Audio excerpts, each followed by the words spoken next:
Good evening. I hereby call to order the action session of the Board of School Commissioners for Tuesday, October 22nd. Apologize for the late start. We had a couple of pieces of business prior to this that took a little longer. The colors this evening will be posted by the JROTC cadets from Shortridge High School. Would you please stand for the posting of the colors?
Ready? Face! Forward! March!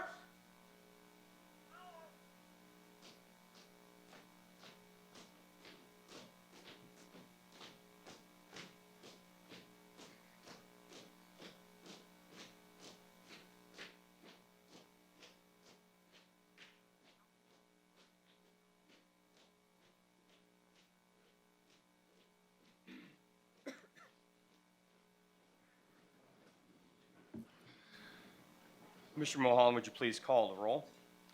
Commissioner Arnold, Commissioner Collins, Here. Commissioner Hawkins, Present. Commissioner Slack, Here. Secretary Gore, Present. Vice President Moore, Here. President O'Connor. Present. Thank you. We'll now adopt the agenda for tonight's meeting. Do I have a motion to approve the agenda as presented? So moved. Second.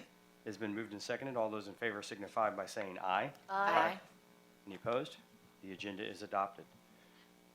Before we begin tonight's agenda, we'd like to take a moment to recognize some of the tremendous student talent we have in Indianapolis Public Schools. Each month we invite a group to perform during our board action session. Tonight, we welcome the Flamenco Dance Ensemble from the Edison School of the Arts. This group of middle school students will perform under the direction of their dance teacher, Miss Angela Arteratano. Please welcome Edison's Flamenco Ensemble.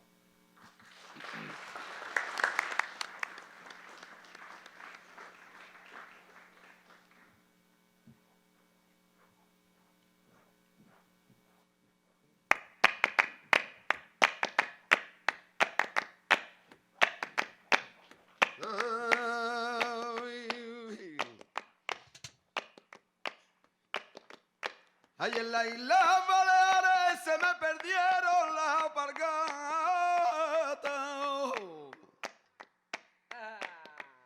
Ay, como no llega a encontrarla, se van a formar las zaragatas.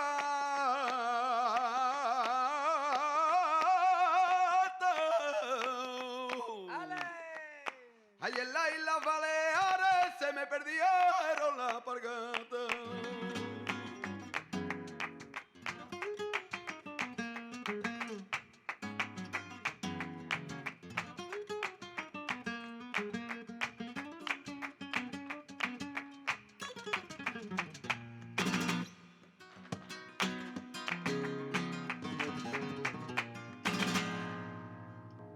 Agua.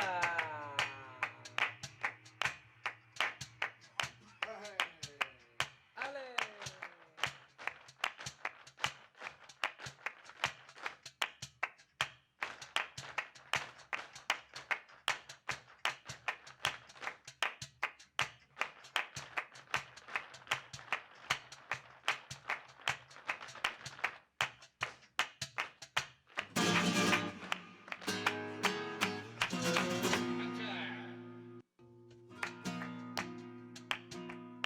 Ay, desde que se fue mi Pepe,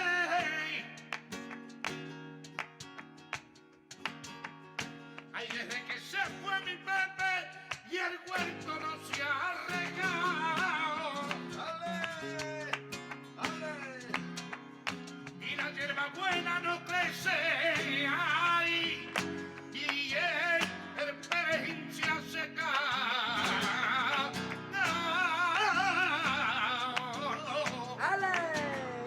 Y desde que se fue mi Pepe y el huerto nos ha regado.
Thank you, Mrs. Arterotano, and the entire Flamenco Dance Ensemble from the Edison School of Arts. Let's give them another round of applause.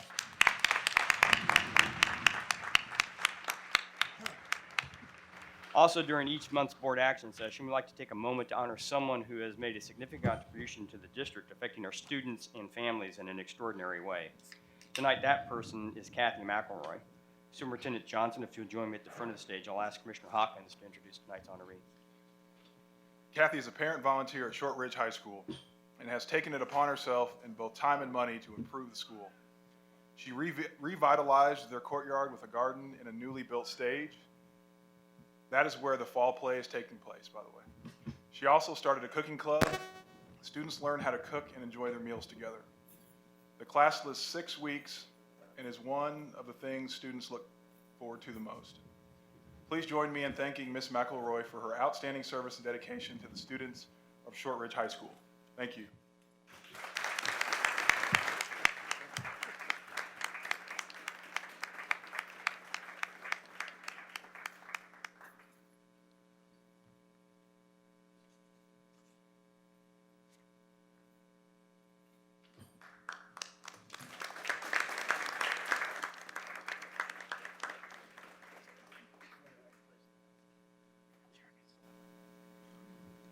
Thank you again, Mrs. McElroy, for your outstanding service and dedication to the students of Short Ridge High School.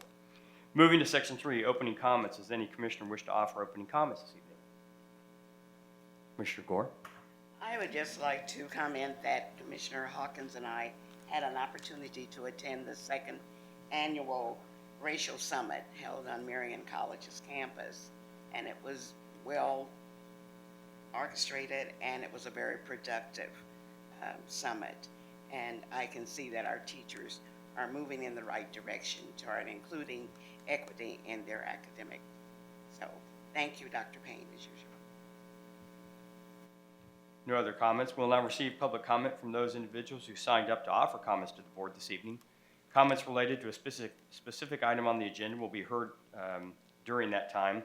I'll remind our speakers that you're allowed 3 minutes to offer comments to the board. The timer will start when you begin, and I ask that you briefly conclude your remarks when you hear the timer go off. Comments should be directed to the board collectively, should not be abusive or disruptive, and should not address a topic that might be of a confidential nature or that would compromise the impartiality of the board. I'll also remind our speakers that while the board is happy to receive your comments, we will not respond or answer questions at this time. Please come to the podium and begin your comments when your name is called. Mr. Harris, would you call our first speaker to the podium? Our first speaker this evening is Sherry Holmes, followed by John Cooper if present.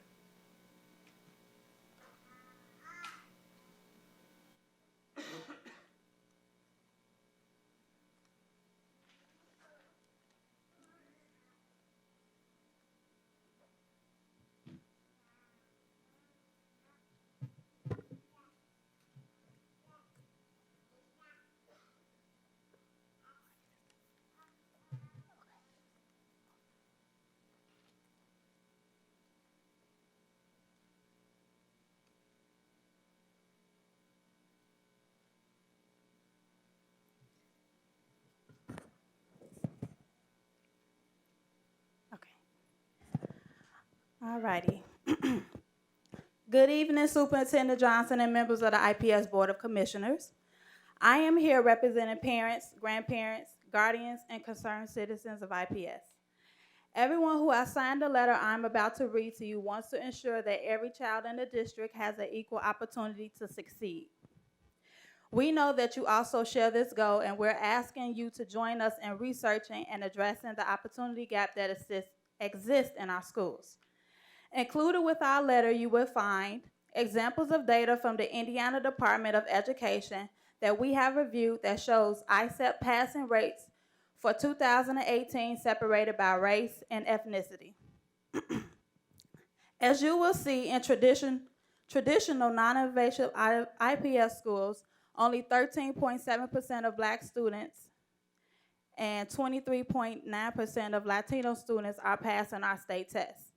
This compares to 43.3% of white students passing the assessment. This means that there is nearly a 30% gap between passing rates of whites and Black students and close to a 20% difference between white and Latino students. This difference in passing rates represents the opportunity gap, not necessarily an achievement gap. We believe all children of all races and ethnicities have the ability to learn and excel in the classroom. To us, the struggles of some of our children of color showcase the inequities that exist in our system and the fact that some kids simply have access to more and greater educational opportunities. After we reviewed the data, it raised the following questions to us. Number one, why are some schools in the IPS boundaries excelling with children of color while others are struggling? Number two, what are the programs and resources that are working in some of these successful schools, and how do we get those resources into our struggling IPS schools? Number three, why is this data not more readily available to IPS families? Number four, if magnet schools are being held up as successful, why is this opportunity gap in these buildings so large? We respectfully request that the IPS district leaders not only review this data, but also create a report on their own, providing details of the opportunity gap in the IPS and discuss these gaps in public meetings. We will also welcome the opportunity to work with the IPS leaders on solutions to addressing this problem. We appreciate Superintendent Johnson's focus on racial equity in IPS, and we look forward to working with her and her team to push for a greater equity across the district. We believe a focus on the opportunity gap is a good place to start. Thank you for your leadership and for listening to our quest.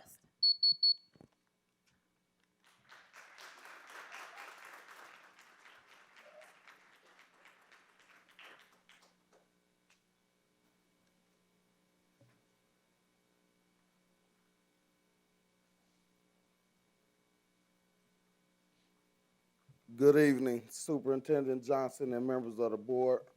My name is John Cooper and I have 4 daughters, all at Urban Act. I love my daughter's school. I walk into their school and I feel the love and warmness. I feel it's welcoming.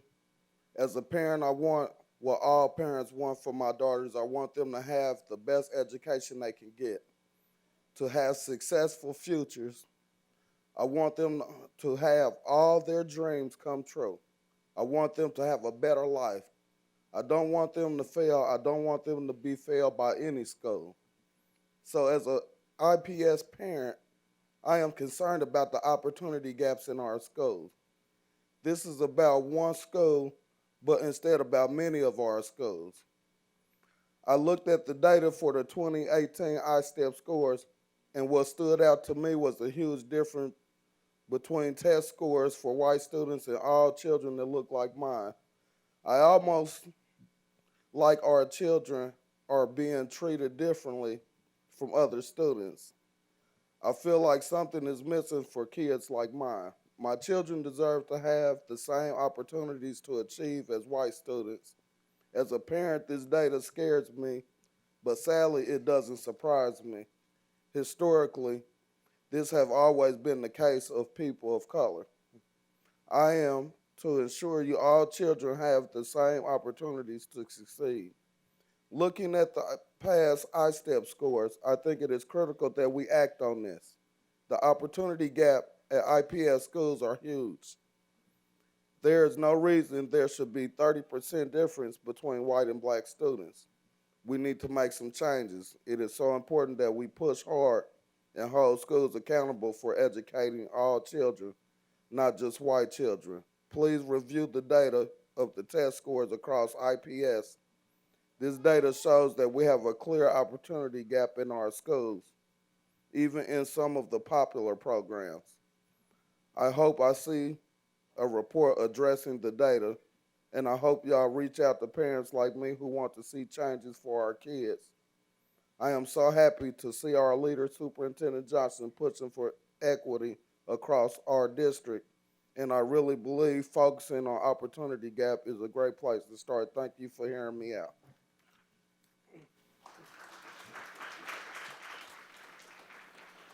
Devitrika Quinn, followed by Brianna Hardy, if present.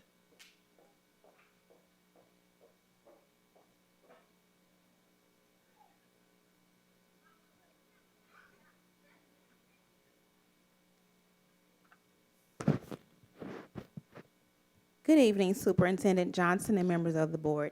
My name is Devitrika Quinn, and I have 2 children at George Buck IPS 94, my 4th grade daughter, Decatur, and my 1st grade daughter, Alyssa. Decatur wants to be a teacher, and Alyssa wants to be a doctor. I want my children to be able to follow their dreams. As an IPS mom, I'm concerned that not all kids are getting the same opportunities to achieve across the district because of where they live or their race. These are children, and these type of things worry me. Based on their race or their income level shouldn't start this young. I'm here today to ask you to address the opportunity gaps at all IPS schools. After seeing data from the 2018 ISTEP scores and realizing that there is such a difference for white kids and black kids in this district, I feel like I have to pick and choose what school my kids can achieve their dreams at. I don't want to have to worry about this. I don't know any other parent who are okay worrying about this. No matter the school, I want it to be a great school where my children can have great opportunities to follow their dreams. Looking at the 2018 data that compared the passing rates of white children versus black children in the schools in our city left me disturbed. I wasn't expecting to see this large gap in so many schools. I am disappointed. I think you're disappointed too.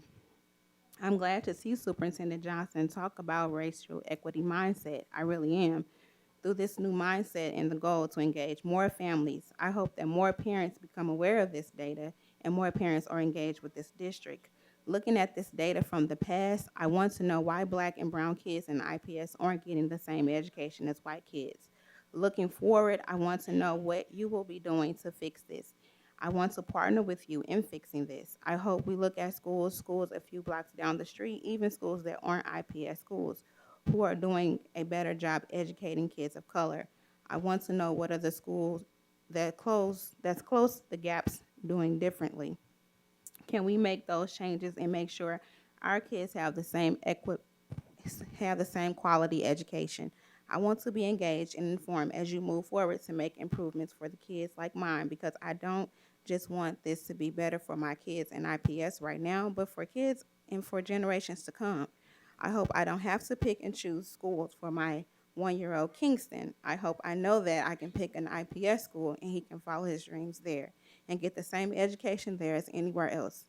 Get a great education that will help him throughout his entire life. And thank you for listening to me.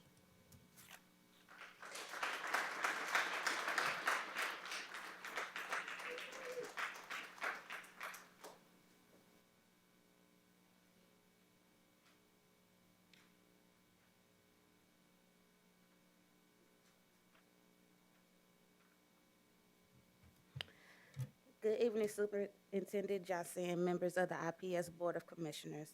My name is Brianna Hardy, and I am an IPS mom. I don't like speaking publicly, but this is something that's important and something I have to do. I'm here for my second grade daughter, Micah, for her future. And I want my daughter to graduate from a high school one day, and I want her to feel accepted. I don't believe she's getting a quality education that she will lead to graduation in her current school. I'm here today because I believe her school IPS 48 should be restarted. Micah has a developmental delay in an IEP. This doesn't mean she can't learn. It doesn't mean she shouldn't be challenged. I've asked for more homework to be sent home. I don't hear from the teacher unless I have been the one to reach out. This is the best educated. She's best educated visually. She had a tablet last year that really helped her learn through the school year, but this year her class doesn't have it. The technology seems to be limited at this school, and I would like to see more technology and more resources all around. Even if it takes my daughter a little longer to learn certain things, I don't think she's being pushed to her full potential at this school. I recently learned that only 2 kids in this entire school passed the iLearn test. After learning this, I wonder if any child at this school is truly being challenged. Why did only 2 kids in the entire school pass this test? And why weren't enough parents made aware of this? What is this school doing to help these kids to get back on track? I don't feel like I'm being informed enough as a parent at this school.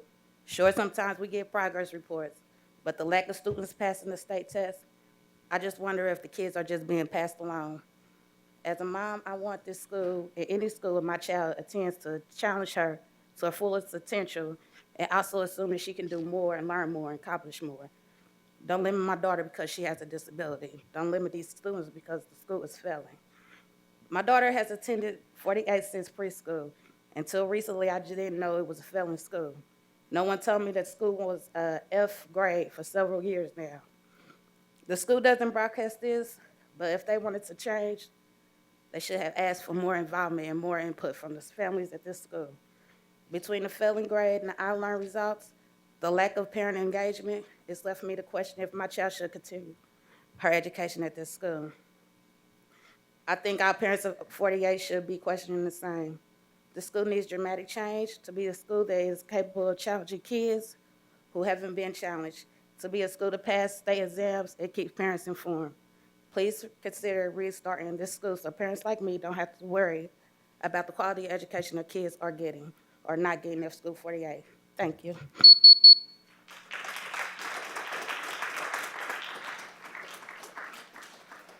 Elad Nichols Kaufman.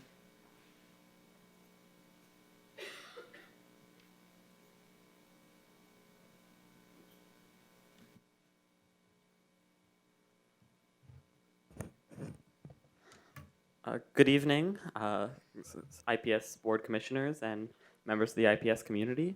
I'm here as a student from Shortridge High School, and I really love Shortridge. I think it's one of the best schools. It's a good fit for me. It has a rigorous program. It's the IB program, to be specific.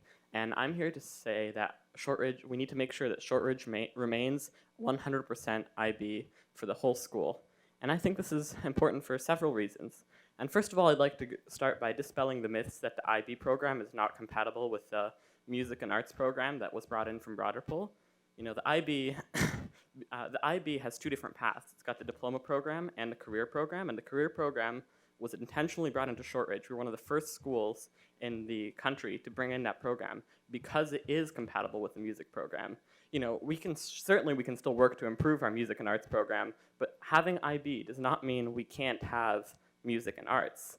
And the reason why I think it's so important to keep all of the whole school as IB is because I've seen what can happen when schools start tracking students with IB on one track, you know, music and arts on the other track. Right now, the situation is students in music and arts and students in the diploma program all get an IB diploma if they all can work towards an IB diploma. If we separate the music and arts program out into a different track, we end up with a situation like North Central, which is a fairly diverse school, but you have a situation in which a small group of white students get the IB diploma there and everybody else gets a Core 40 diploma, and you have an inequality created. I also think it's very important because that IPS has an actively college-oriented school with rigorous academics, and that IB provides for that. We have a program, you know, there's the 3 E's IPS has. We have a program, a school focused on employment. You know, Arsenal Tech has programs at the school focused on employment. We have a school focused on, we have programs at every school focused on enlistment, the JROTC, but there's no focus in IPS on enrollment, and I think we need to push for that because that is really what's causing the division between you know, the township and private and charter schools that push their kids to go to college, and you have colleges that are disproportionately white and don't have any inner city youth. And I think it's important that we have an IB program that pushes for that. So, and I think that the only way we can keep that is to have the IB for everybody and to make sure everybody at Shortridge is encouraged to go to college and to study the rigorous programming of the IB. And I think, you know, we've got to recognize that Shortridge right now has a very great structure. We've got very supportive teachers. I don't have a single teacher in any of my classes that I don't like. We're the only school in the United States, the only public school in the United States that is all IB. There is not a single other public school that is all IB, and I think it's important for us to keep fighting to maintain and even strengthen and grow our IB program, especially when we think about new leadership and the future of our school. Thank you.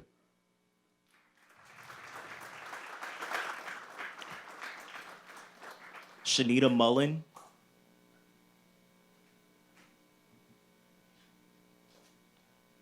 Areli Rivera.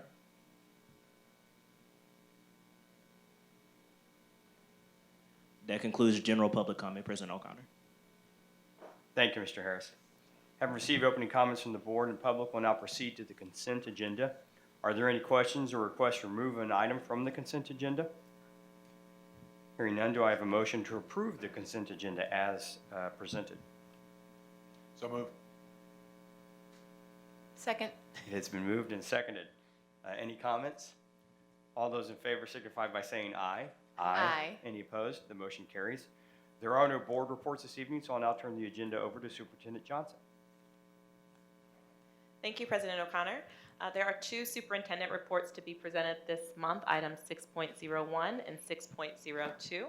The first item, item 6.01, is our school spotlight, and so I am happy and pleased to welcome Lauren Franklin, principal at Crispus Attucks High School, to share with you more about her school, and I believe her assistant principal, Mr. Sims, is also joining her at the podium. Welcome to you both. Thank you. Good evening, school board commissioners and Superintendent Johnson. Thank you for having us here today.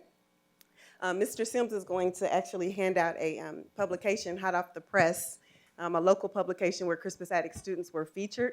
It's a publication called Boldly You. So they came and did a photo shoot of several of our students, as well as featured our student writing in that publication. So we hope that you will enjoy that when you get a moment. All right, so an overview, some of this may look a little bit familiar to you, but we wanted to talk to you just simply about who we are, just our history, because we know that Crispus Attucks is such a historic location and it's such a historic school. It means a great deal to the community here in Indianapolis. We also want to speak about our curriculum and career academies, our 1920 focus, some things that make our student experience unique to Crispus Attucks, and then some of our valued community partnerships. So when you think about Crispus Attucks, then he was the first African American to in the Revolutionary War who died. And so he's somebody who's known, well, actually he was the first individual to die in the Revolutionary War. And so there are a lot of places and institutions just named for Crispus Attucks. So he's an historic figure. When our school was opened in 1927, they did want to name it Thomas Jefferson High School, but the community, the African American community, fought back against that because they said that this is a school designed for the Black community in our city, and we need it named after a Black hero. And so the name was changed from Thomas Jefferson to Crispus Attucks. Currently, we have 1,188 students in the building. We have just over 1,200 students that are associated with Crispus Attucks this year. Some of those students go to Grad Academy or Simon Youth Academy or some other place, but right now we have that 1,188 students in our school. Our freshman class is very large, and so those of you who have dealt with ninth graders, you know what a challenge that can be from time to time, but we enjoy our ninth grade students. And we also have a very large 12th grade population as well, and so this year will be our largest graduating class to date since the school was reopened as a high school in 2006. As far as our demographics are concerned, we are 62% African American, 31% Hispanic, 4% Caucasian, and 3% multiracial. We do have 15% is special education and 16% are E&L. So just to talk a little bit about our Health Science Academy, we have 4 pathways. And so this was introduced last year with the reinvention of the high schools, and that hasn't changed. Our Health Science Academy remains our most popular academy. Students are funneled their 10th grade year into biomedical science, which is a Project Lead the Way turnkey curriculum. Our teachers go to training every summer to make sure that they stay abreast of all of the training pieces and opportunities. And they work really closely with the Project Lead the Way coordinator for the district this year. We also have health informatics, which is something, again, for students who are interested in the health industry, the healthcare industry, but they're not necessarily into the grosser parts, if you will, of health science. They don't want to do the body fluids and all those things, but they understand that this is a field that's growing and they want to be part of it. So that health informatics piece, we have that computer science aspect of that. Nursing is our most popular program. And then we have physical therapy. So with our nursing piece, then students have, they take their CNA state exam, and we're proud to say that we have students who pass that exam every year, 100% pass rate for our students. We have our new crop of students who have entered in. They are doing their certification and clinicals for certification, and we partner with American Senior Communities. And so our students go there every day for 2 class periods, which is 180 minutes per day. And we go to the location on North Capitol. I want to make sure that's right. Then we have our physical therapy as well. And so that's for, again, those are students who are more interested in being an athletic trainer. They're interested in exercise science, those pieces. And so we have that as well. One addition this year to our CTE offerings is that we were able to, through the help of the post-secondary coordinator, Jen Berry and Jennifer O'Shea, and their team, we were able to have a work-based learning coordinator. And so that's an individual who actually helps to coordinate and set up these partnerships and make sure that every student has that opportunity to get out there and get their hands into that field. So that's something that we're extremely happy about this year because we have more students in the field than we did last year. And so that's something we're pleased with. Our Teaching, Learning, and Leading Academy is our second academy, and that one started last year. That has 2 pathways. We have the early childhood education, and those students go on their clinical experience as well. They go to day early learning on Mondays and Tuesdays, and then on Thursdays and Fridays, they go to the IUPUI Center for Young Children. And so they're also out in the field every single week, making certain that they get the chance to experience what's out there and what's in that field, and if that's something that they want to explore after high school. And then we have our teaching professions, and that's a program where we're more interested in trying to funnel students into the teaching profession. We know that there is not just a state shortage, but a national shortage. And those of you who, anybody who's ever tried to hire teachers, you understand and know that the pool is pretty slim most of the time. And so trying to get students to understand what it means to be a teacher and the joy of teaching and that passion and the purpose behind it, really trying to hook students into education, because we love to have some sort of a pipeline where we're able to partner with universities, local universities, and then they come right back into our district and they can work for us. So that's something that we're taking seriously, and we're trying to make sure that that's a robust program as well. So we partner with Marian University, Butler University, the IUPUI, and so we're trying to make certain that we're making those things an attractive option for our students with the cadet program. We also have our freshman academy. I mentioned that we have a large group of freshmen this year, so our students are divided into 2 teams where they have the same math, English, social studies, and science teacher, and those teachers meet twice a week and they discuss those students. They plan for those students, and so it's a very, we try to make it so that it's a very nurturing environment. The same teachers, they have the same teachers, so they know those teachers, so they're not just kind of thrown into a school and lost.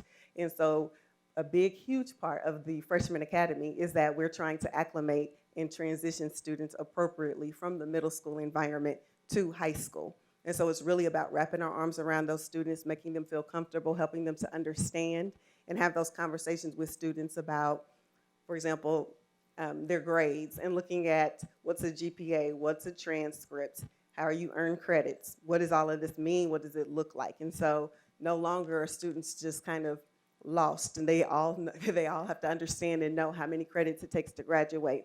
What do I need to do? Not just pass my classes, but what other things do I need to do to graduate? So they have their own celebrations, they have their own competitions, and so we just do a lot with our 9th graders to make them feel part of the Crispus Attucks community and make sure they fully understand what's at stake when they enter high school so that they can graduate on track and on time. Our focus for the 1920 school year, the very first focus, actually, I have to applaud the school board of commissioners as well as Superintendent Johnson for giving us that first focus, which is that racial equity piece.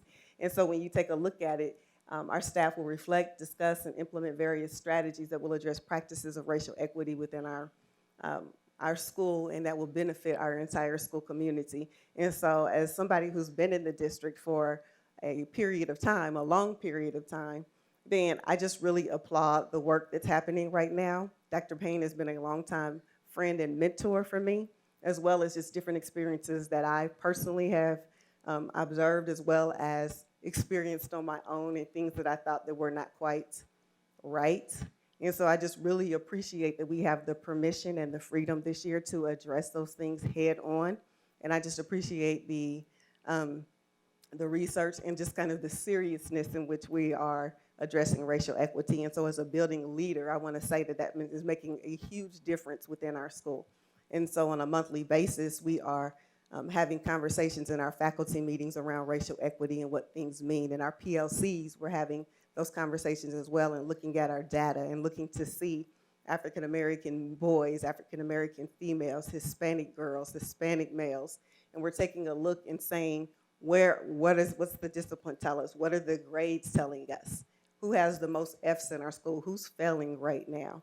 And so we're having those conversations, and we're doing that deep dive, and we're taking a look at the responses of what everybody is telling us. And so it's really interesting, and our staff understands and knows that this is a journey. There's not a right or wrong right at this moment, but this is a journey that we're all on together. And so it's just incredibly important work. And so that's our number one priority this year. And I'm excited to just simply be part of that and be leading that at our school. Our second focus that we have is that we want to cultivate an environment where all voices are valued and heard. And so we have PLCs, we have them 4 times a week. All of our teachers are required to attend a 45-minute session daily. They also have a 45-minute prep period. But one of the things that's important is that we want our teachers to understand and recognize that they are a valuable piece of our school community. And so we want to hear from them and that everybody has something to bring to the table. And so for that reason, then that everybody is leading a PLC at some point this year. So they have to prepare and they have to teach their colleagues something that they are really good at. And this is we found really helpful because, again, we want everybody to remain coachable. As an educator, myself included, we have to be coachable. We all have something to learn from one another. And so every teacher has something that they can teach somebody else. And so we have that expectation, and so far it's been really well received by our team and by our staff. And so that's something new that we're trying, that we really, I think it's helping to cultivate that professional learning environment where they know that they have something to contribute and add to our school community. Lastly, our goal for our last focus is for our standardized assessment scores and our graduation rate to exceed the district average. And one of the things that I will say, and I can understand and appreciate, I get disappointed too when I look at test scores, but I will say that one of the things, at least speaking for our high school, the high school division of the district, is that when students now know that when the new graduation pathways came out, then it's like, okay, I can graduate a different way and I don't have to pass ISTEP any longer. I can instead take CTE and become a CTE concentrator, or I can instead pass ASVAB. I can have a certain score in this particular assessment even if I don't pass ISTEP. And so there's a comfortable, or there's a level of comfort that they have that they didn't used to have with not passing ISTEP. And so that's something that I think has to be addressed and looked at, because if they think that, or they now know that I no longer have to pass ISTEP in order to still be able to graduate from high school. And so it's not nearly taken as seriously as it used to be.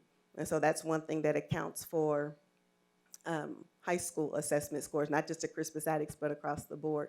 And so I think that that's something where we'll have to come up with an appropriate response as far as how we get our students to buy into an assessment that they don't need any longer to graduate from high school. So that's a challenge, and so that's something that we're working on with our students in our monthly town hall meetings and in our weekly advisory classes. Our student experience, that's incredibly important to high school. Those of you who remember being in high school, we know that it was oftentimes a lot of the extracurricular activities that brought some of us to school. And so we have academic and social clubs. One thing that that we didn't list on here, we have some new programs as well. We have a new mentoring program called Young Men of Purpose, and I was in front of you all at the end of last year, and so that has been going incredibly well. So we have mentoring happening on a regular basis twice a week with students for 30 minutes during their advisory time. So Young Men of Purpose is new. We also have a new chapter of Best Buddies. So we have our life skills classes that were brought in last year. And so in order to make certain that students feel really fully included, then we wanted to make sure that we looked and said what extracurricular activities can students participate in. And so that's something that brings the gen ed students as well as our life skills students together. And so we have that new chapter of Best Buddies. We also have a TV news crew that's completely ran by students, and that's something new this year. So they do a news broadcast, they interview students, they interview staff members, and then students watch that in advisory on a weekly basis. And so that's something that's totally edited and produced by students. And they've done a phenomenal job with that. So we're really pleased about those particular clubs this year. Athletics, we have a broad range of athletic things. We're headed into basketball season, so I don't want to brag. I know Mr. Law is here from George Washington. We beat them in football too. But we're looking forward to a basketball season. Hopefully we'll go pretty far into the season and into the tournament. We are 4A this year as opposed to the 3A due to previous successes. Student government is something that we've had with our class officers as well. And then we have our visual and performing arts with various choirs, a gospel choir that meets on a regular basis, and then they do perform at local churches. And then we have our instrumental band and orchestra as well. So here's just a couple of pictures. You see our marching band, and we combined with George Washington to have an all-city band, and that was in the Circle City Classic Parade just a few weeks ago. There's also a picture of a football team, and that's not our regular football team. This is our unified flag football team which this was our first year having the unified flag football team. And so really excited. We had a great time at the games, drove to Mooresville, drove to different places. And so again, our life skills students were able to participate in an event or in an activity consistently and wear the Crispus Attucks jersey and really participate. So they had a ton of fun. The families really enjoyed it and appreciated the opportunity for their students to participate and be included. We see a soccer game down at the bottom. We have both girls and boys soccer games. In the middle, just kind of a silly picture, but that was homecoming week and spirit week, and so that was twin day. So we had a boyfriend and girlfriend dressed up as dinosaurs. And then lastly, in the corner, we have a picture of our IUPUI students. So that was orientation this year when our students, we have 58 students who are enrolled in IUPUI SPAN program, where our students are over at a college campus taking classes. And so I would correct the young man earlier today who said that other schools don't have an enrollment focus. We absolutely have an enrollment focus. And so our students are able to apply their sophomore year if they have a GPA of 3.5 or higher. They apply for that IUPUI program, and their junior year, they're able to take classes at IUPUI their junior and senior year. And so we had 40 students last year. This year we have 58 who are participating. And so our freshmen and our sophomore are already gearing up to know that this is an opportunity for them that hopefully they'll avail themselves of, because we do have space for more students if they meet the qualifications. So that's something that's been a long-standing partnership that we have with IUPUI, so that's really exciting. Lastly, our valued community partners. The Future Center is doing great work. We have our post-secondary organization, so we partner with the military. We're introducing our Military Mondays, so we're going to focus on a different branch of the military every month. We also have partnerships, again, with universities, local universities. So Friday, October 11th, right before fall break, we spent the day at Marion University. Our seniors did, and many seniors were just really excited. They had no idea that Marion University offered as robust of a program as they did, and so they were really pleased. Lots of our students applied to Marion University, and so that was something that was a fun day, but it was also very educational for them. Spending time at Purdue University, IUPUI, IU Bloomington, Indiana State University, so sending juniors and seniors both to explore post-secondary options, and that's something that's happening through our Future Center, and so we're doing some phenomenal work with our Future Center. We have advisory councils for both of our academies. I mentioned those already. We have a partnership with the Center for Leadership Development where we pay for and provide transportation for students to avail themselves of those programs, and that's been a long-standing partnership for several years between our school and that organization.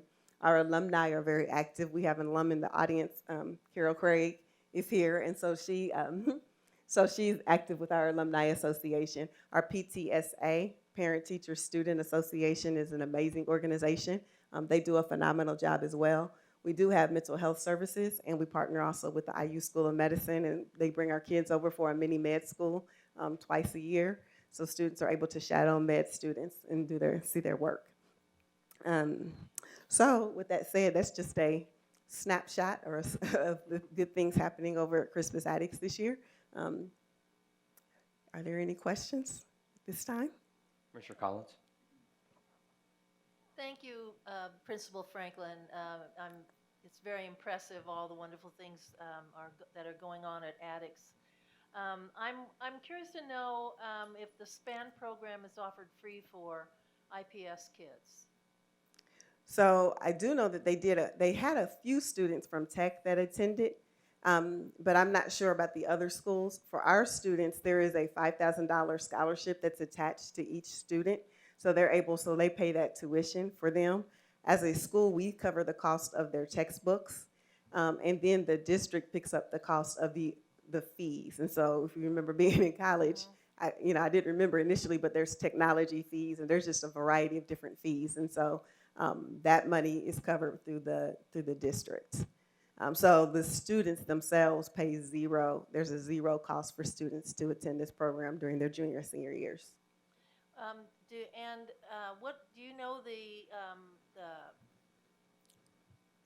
any of the statistics on if they pass, if they don't pass the class, do they have to pay back the $5,000, or are they in debt in any way?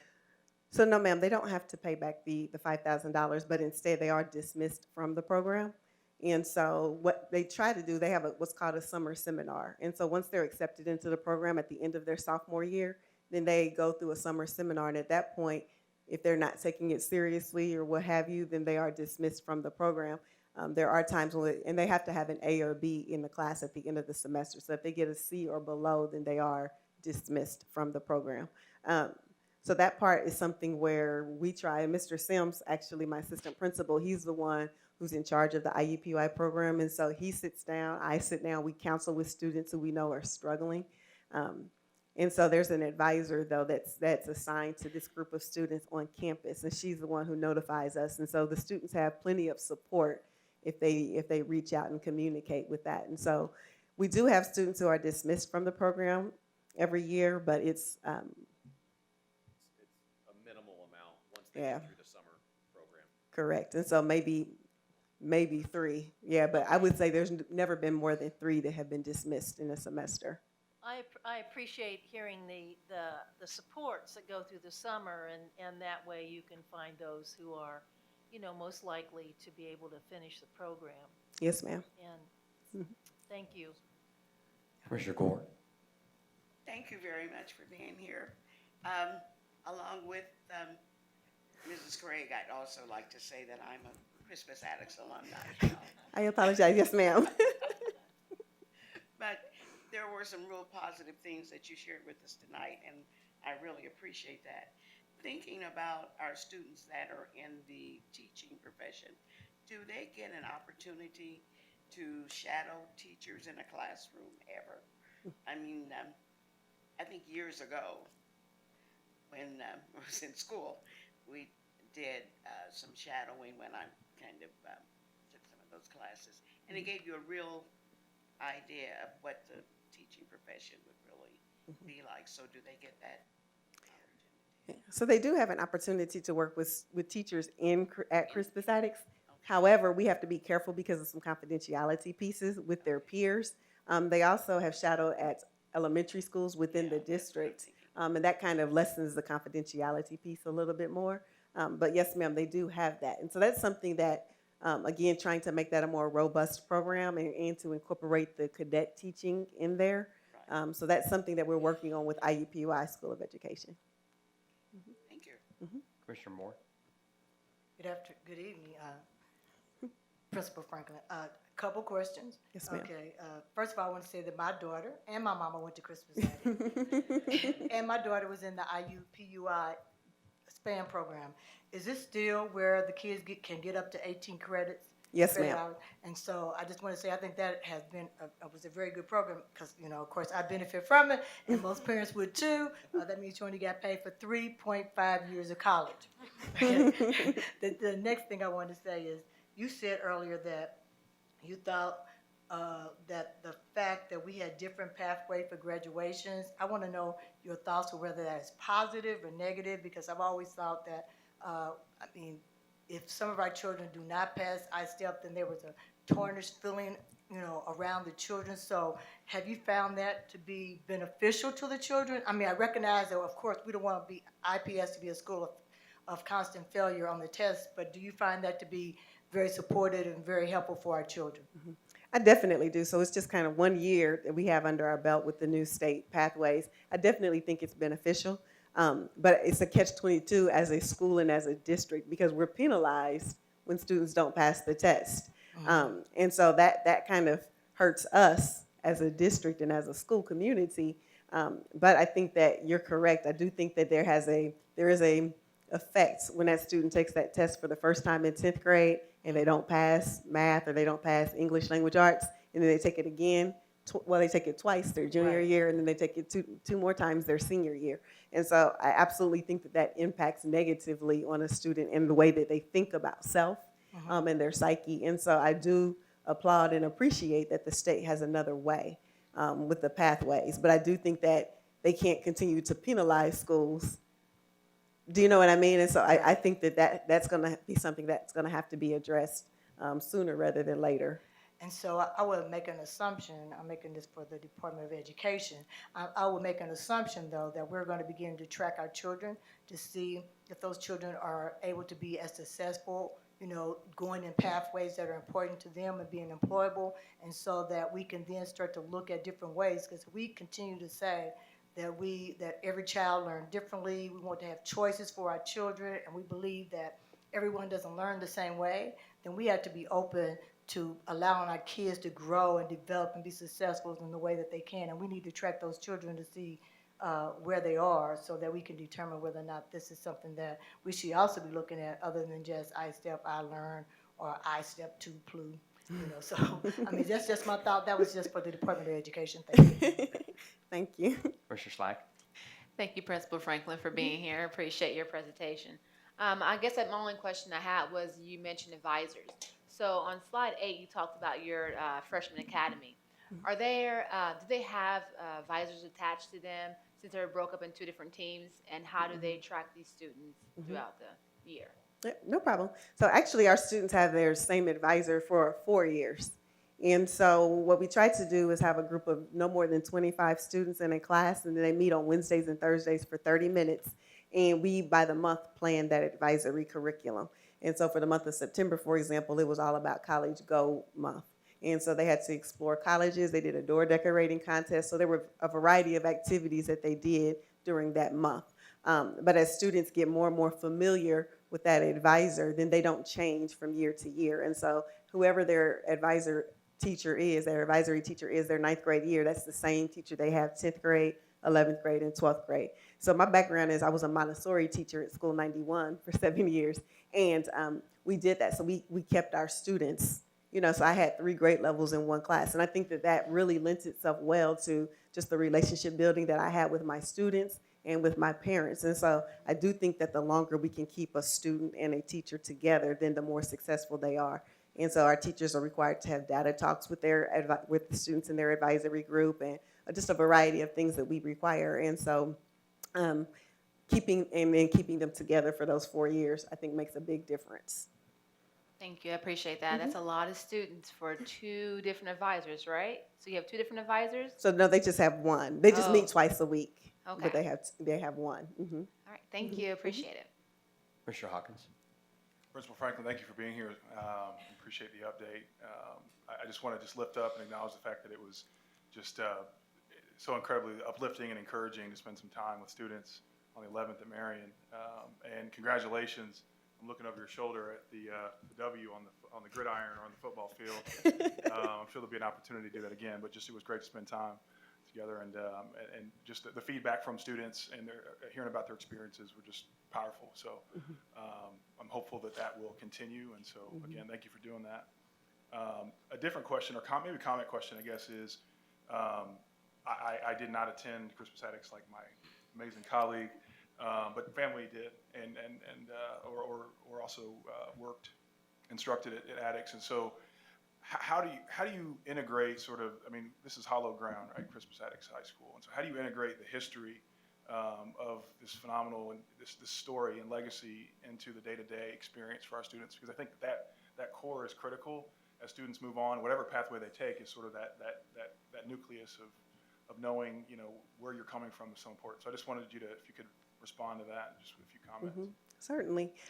So we try to, especially when people are new to our environment. So for example, when we have new staff members, they come in before the rest of the staff in the summertime, and we ask them to, or we have them watch the documentary. We have them tour the Crispus Attucks Museum with Dr. Payne, so that they're able to understand that, because I know that what I got from the documentary and what I've heard from various family members is that the teachers are the ones who made the difference in that school. The teachers are the ones who set the tone for the excellence.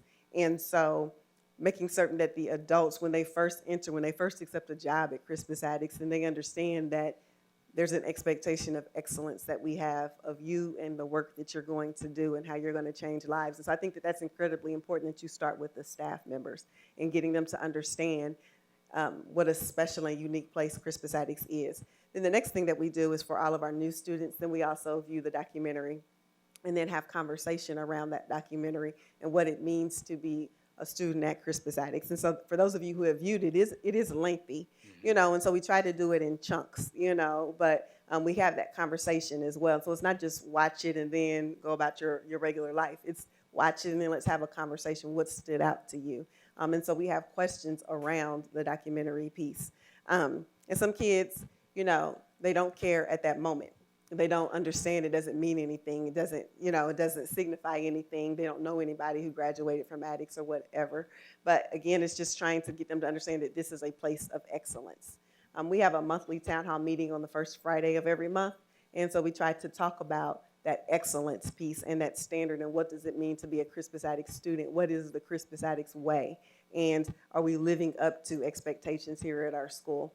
I think one thing that's a critical, valuable reminder for everybody in our building is the National Alumni. They hang the pictures of every single graduating class. I think there's one picture missing, like 1973. Don't know why. But there's pictures throughout the hallway on the first floor from the very first graduating class in 1928 all the way to the class of 2019. And so those are just those reminders as students walk to the cafeteria, as students walk to PE, as they walk around our building, then they see all the various people who have graduated and come before them.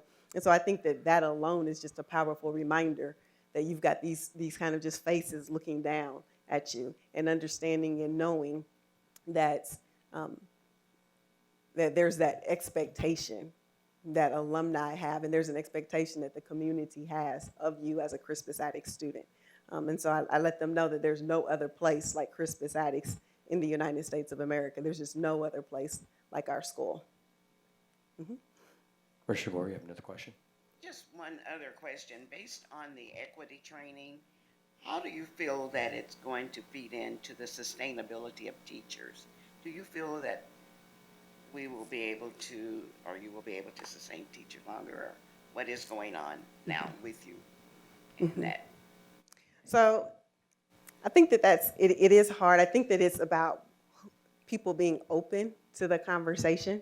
And for some people, then they are very defensive and they are uncomfortable because I think talking about race makes people uncomfortable. And so whether it's me sharing my experiences and how I feel like there's been some things that have happened to me as principal where I feel like were completely inappropriate, or whatever it may be, but us having that freedom to be vulnerable and to share those experiences.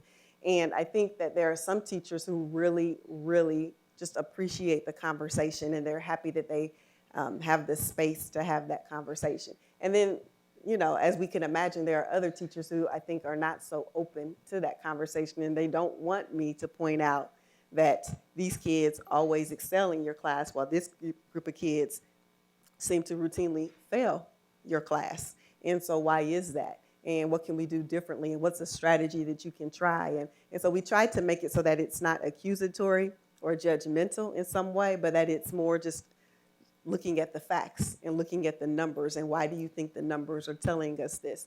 And so we're trying to be strategic and careful, but at the same time, I do think that there has to be, I do just kind of, again, just appreciate the freedom and the permission that we have now to have that conversation, because I think that even though I think it sounded nice in the past, I don't feel as if it was something that was that I could freely do. Okay. And so, so I'm not gonna go more. Okay. And so it will So eventually feed over into the classroom. I do think so. I think gonna as long change as a teacher is coachable, then yes, ma'am, I do think so. But I do think that for some people, there's a potential that this may not be their cup of tea. And that's okay though, because, right, absolutely, absolutely. Thank you. Principal Franklin, thank you. I'm glad you brought up the documentary. I want to suggest to anybody who hasn't seen it, I had the opportunity to see it at the debut, and then actually the night before I went to racial equity training, I was channel surfing and it was on channel 20. And so it was a good reminder as I entered into our racial equity training. And I particularly appreciate your conversation about sort of the license to talk about these things, that we, when at the Racial Equity Summit last week, talked about the fact that we have to get comfortable having uncomfortable conversations because we're never going to get where we need to be. And I happen to have high hopes that I think this school board, this school administration, this entity can lead our city into having better conversations that we have to have. So thank you. Christmas Addict is a phenomenal place, and thank you for all the work that you do. Well, thank you so much. Appreciate everybody's time.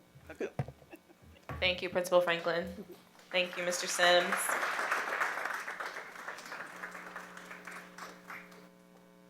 The second item, item 6.02, is our quarterly finance update presented by Chief Financial Officer Weston Young, and this is just the regular update that we provide to our community and to the board in an effort to continue to be transparent and be consistent in talking about the financial status of our district. So welcome Weston and Jason to the podium.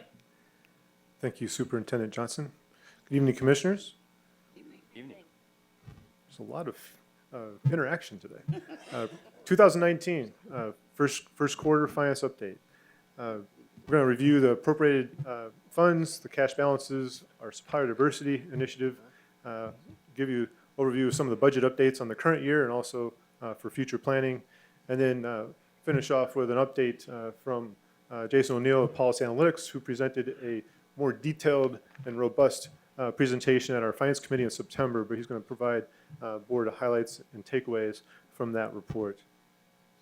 I want to just encourage also board members, a lot of the tools, a lot of the reports that we have, we're trying to develop them, and we'll highlight some of those reports that you can take to some of the conversations that you have in the community, whether it be at Starbucks or in your office, clicking on the computer. This is something that I've heard from feedback from just financial analysts that are looking at the school districts, a rating agency saying, we have a lot less questions that we have to ask you because there's so much information on your website. So I appreciate the collaboration with Christian Strickland and the comms team in providing that information.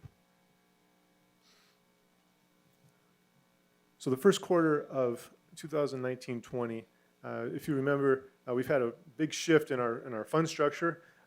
This year, I'm presenting a breakdown of the expenditures, not necessarily in the revenues section. So this year, we're highlighting the expenditures, which correlate to the supplemental material that we've provided to you in addition to this presentation, where we break it down by functional classes of expenditures. So we have general education expenditures, special education expenditures. We have our innovation network payments, our educational support, wraparound services, and then our capital projects, transformation, debt service, administrative support. Those are buckets that, whether it be the state, local agencies, that's where a lot of our expenditures are broken down into those buckets.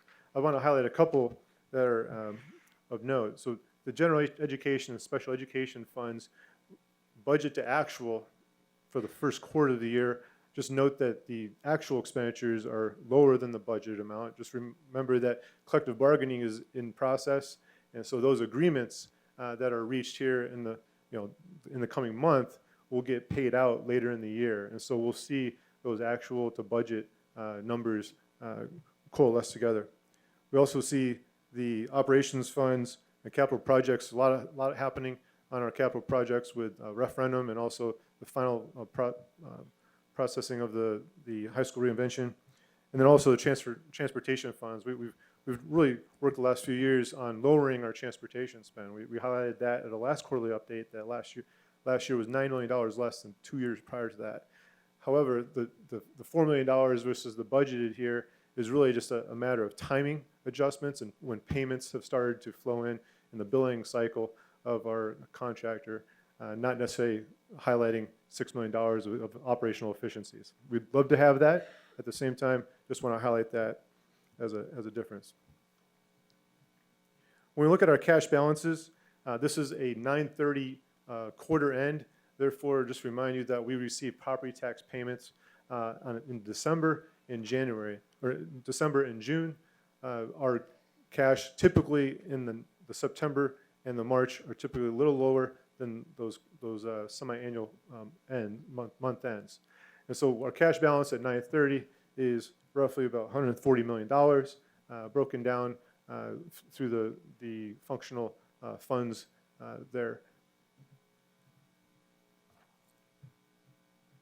Next slide, a lot of numbers, but there's been a lot of number crunching our team has been doing. And so when we talked to you last quarter, we were highlighting the 630 balances, the 630 revenues and expenditures. And if you remember in our budget conversation, the new fund structure went effective on July 1st. And so what I'm trying to show in this transition quarter is that our team took the balances in the general fund, in the capital projects, transportation, and bus replacement funds, and transferred those into the education fund and the operations fund. So in that second column, transfer to new fund structure, we're showing that those cash balances were transferred into those respective funds. Remember that the new fund structure provides a lot more flexibility in the use of those funds. Our revenues are tied into the supplemental materials that we presented with the quarterly finance update, and these are projected revenues that we've been in conversations internally and showing externally that we presented and shared and showed at the September Finance Committee. I want to highlight this projected admin transfer. If you remember, during the budget conversation, in the new fund structure, there is a legislative action where funds, the transfer from education to operations fund on an annual basis is expected to be 15% of the education fund revenues or less. So if we were to go over that 15%, we are, as a district, reported to the state agency, and we must make public comment about why we went over that 15%. So in this new fund structure, what I'm trying to show you is that if we were to transfer $38 million, which is 15% of the education fund, that $251 million revenue, that's what our fund structure would look like. So we're transferring $38 million into the operations fund. That $38 million, if we transfer that 15%, it takes our education fund balance to 5%, which is less than 1 month cash reserve. So in our cash management policy, we would be less than 1 month of our cash reserve. What I show in the second slide here is if we were to transfer less than 15%, that allows us to have our education fund balance be at the 1 month reserve, 8% fund balance of our expenditures. So you'll see that IPS, and this is one of those tracking mechanisms, metrics that we need to monitor as a district, is that we are able to, for 1920, see ourselves being less than 15% and adhering to the desires of the legislation and not be at risk of having a need to public comment on why greater than 15%. So we have a metric of 8%, 1% or 1 month of reserves. We also have a metric that we're trying to manage of not transferring more than 15% from our education fund to operations fund. All that said, what we have is a $3 million net cash flow across the funds. So revenues and expenditures in that education fund, operations fund, and in the operating referendum fund would be a net cash flow of $3 million, increase our cash balance across those funds from $75 million to $78 million, with a cushion, a nice cushion, 2 to 3 months of reserves across these funds. So it's the quarter of transition. I just wanted to take you through that transition. Our supplier diversity continues to remain very strong in this year. There's a lot of capital projects with the capital referendum, safety and security improvement projects, and also the finalizing of our high school reinvention. Our supplier diversity continues to run about 13%, where last year at this time it was 16%. Over the course of the last 3 or 4 years, as we've monitored this, it's been in that 10 to 11% range. So in these years of capital expenditure, strategic expenditure, we've been higher than our average. When it comes to budget updates, I want to highlight a few things with 1920. So these school allocations, commonly referred to as student-based allocations, we have posted those to our finance webpage. Those are available to you to review, and you've seen a number of schools mentioned this year. Tonight, you can take a look at what was the financial allocation to that school. We also have gone through fall adjustments for the staffing, looking at our projections we allocated in January and February. In September, we had our student count, and so we've adjusted teachers and resources accordingly and finalize that in October for all schools. In our cash flow considerations, which we've highlighted a number of times, we've got our capital and operating referendum, a lot of work going on with that. You saw on the previous slide where we had the operating referendum expected around $31 million. We're engaged with our collective bargaining agreement and our health insurance renewals. Those will have a drastic impact on the final numbers for our 1920 budget. Then also we're totally committed to the timing of our cost initiatives, our cost saving initiatives, whether it be facilities and transportation, a lot of activity in the RFP front and conversations with suppliers and decisions to be made. We've highlighted 6 district priorities as a district, and these cash flow considerations, I highlight 3 of the 6 where we're focused on student-centered teaching and learning with high quality attraction and retention of teachers, high-performing team, just investments in the training of those team members, and then also those cost-saving initiatives, hoping to remain school-centered, yet at the same time operationally efficient. Next slide are just a sample of some of the graphs and data that is available in our school allocations that are available on our website. We are highlighting that 24,000 students, pre-K to 12th grade, are supported through student-based allocation at 50 schools. At those schools, we have unlocked resources that run through the formula, are allocated through our weights, and about 55% of the dollars going to schools comes through our weighted student formula. When we looked at our locked resources, the dollars that are not running through the formula, there's about 35% of the funds, and then federally allocated dollars based on eligibility requirements is around 10%. In total, we have budgeted amount $187 million, of which $165 million of that is in personnel and $21 million is in non-personnel expenses. The next slide is just another visual of what you can find on the SBA allocation worksheets. This is broken down in more detail. Your numbers keep getting smaller and smaller every slide. I just want to point that out to you. You can move up. You can pinch it on your laptop. But school by school, you can look and see this same detail. These are the summary pages. So you'll have how the weight and the number of students is calculated, and then totaling that in the table to the left. We also want to highlight there are schools that are allocated dollars from the state that are not in SBA, and we have that report also on our website. You see a snapshot of that on the slide where 7,100 kids, K-12 at 16 schools are allocated. And we just highlight that SBA has been part of the refining process of developing the innovation agreements and the funding to those schools.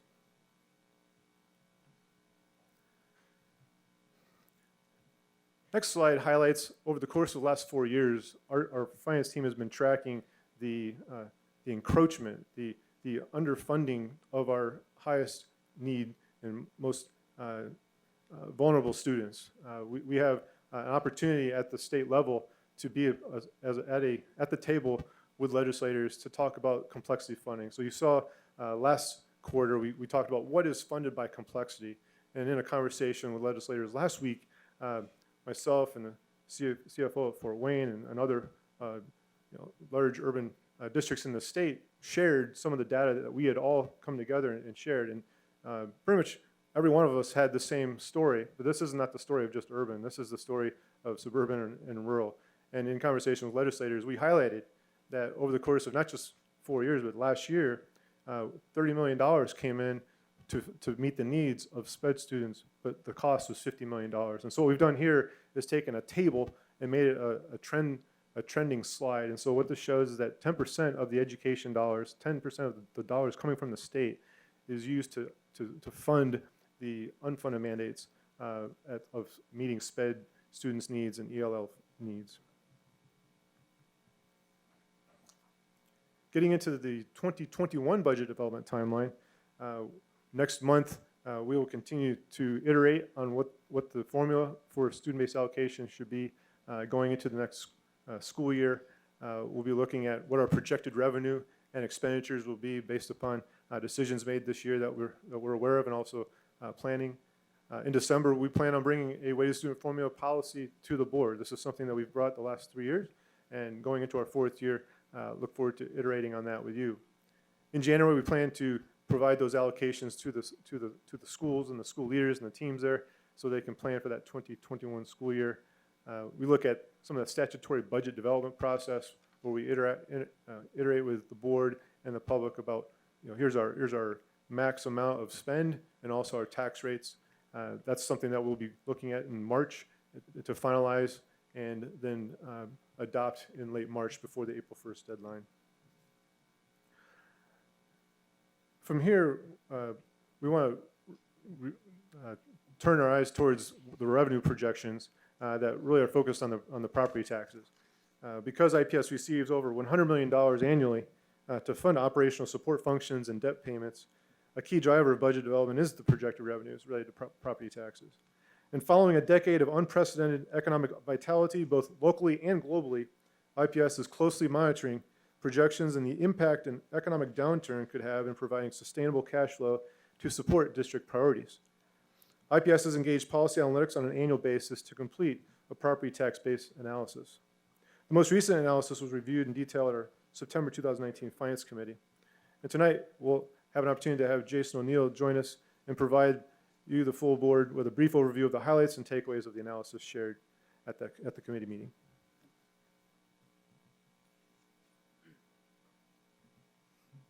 Thank you, Weston.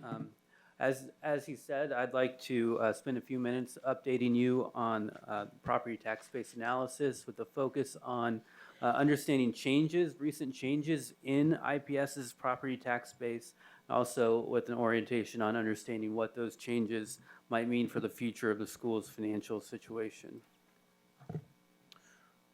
So this next slide, and numbers may be slightly small on this slide as well, but is an overview of a long-term overview of the tax base. The NAV is an abbreviation for net assessed value. That's a taxable assessed value of the school corporation's tax base. And this goes back to from 2007 all the way to the most recent data that's been released for taxes payable in 2020.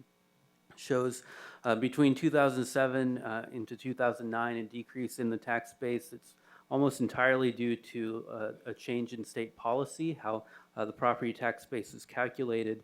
Going further from that, you see the impact of the 2008 recession culminating in a low in calendar year 2012. Since then, you see what's been the recovery from that recession, in totaling a 4.5% annual increase in taxable assessed value since 2012 for the school corporation. Breaking down those changes on an annual basis, you can see how that's flowed over the years. There's a period of turbulence between 2012 through 2015 due to a number of both economic and regulatory changes, and you see since 2016 more consistent growth on an annual basis in the tax base.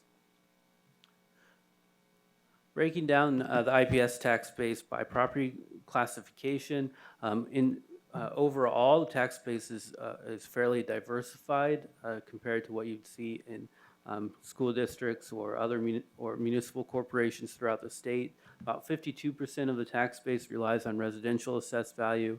16% relies on personal property. That's depreciable personal property that's comprised of mostly plant and equipment in businesses and other entities, and then commercial property and apartments. To put this in a little bit of context, the rest of Marion County, the tax base for the rest of Marion County, about 64% of that is comprised of residential property. So IPS as a whole is less reliant on residential property than the rest of the county. That's a quick question on that slide. Just for my edification, can you distinguish the difference between personal property and industrial? Sure.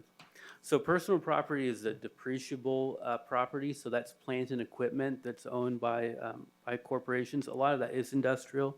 What's specifically industrial there is the real property, so that's the land and the buildings.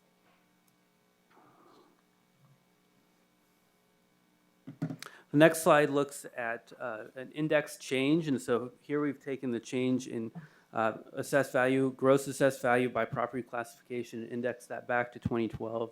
You can see where there's a large amount of growth is in the multifamily residential sector, and that's due largely to the increase in multifamily units, multifamily developments here within Center Township.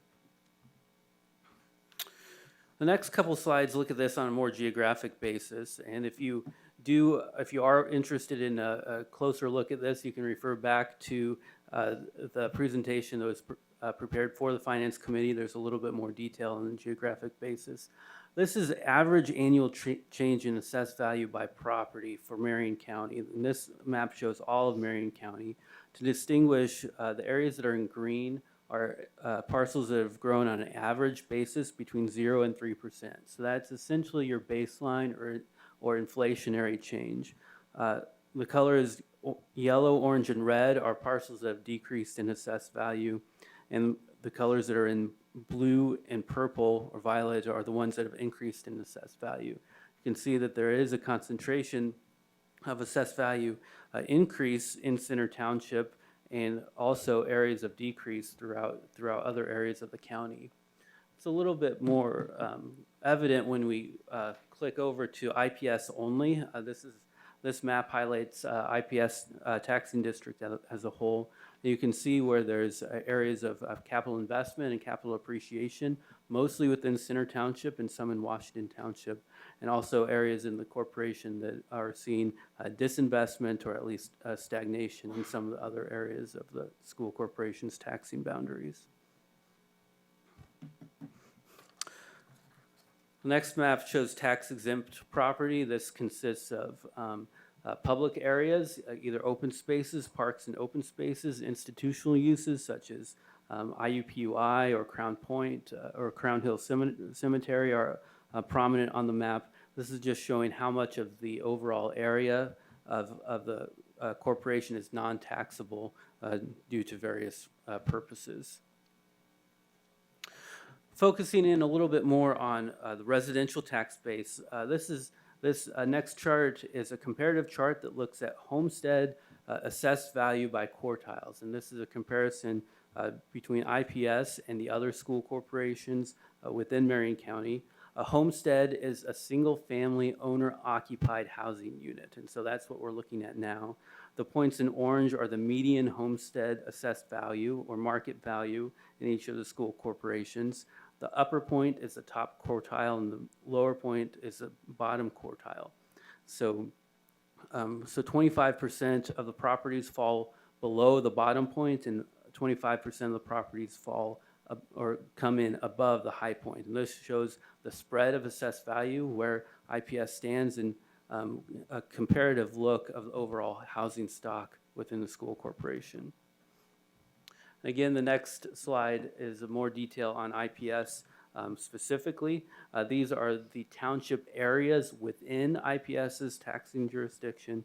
You can see that the Washington Township area has higher average home values and also a higher spread, where there's a closer, more uniform housing stock in some of the other portions of the taxing district.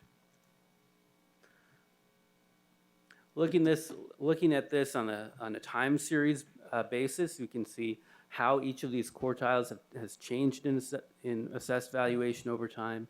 Really, the takeaway here is what we're really starting to see since about 2016 is an increase at the top end of the housing market.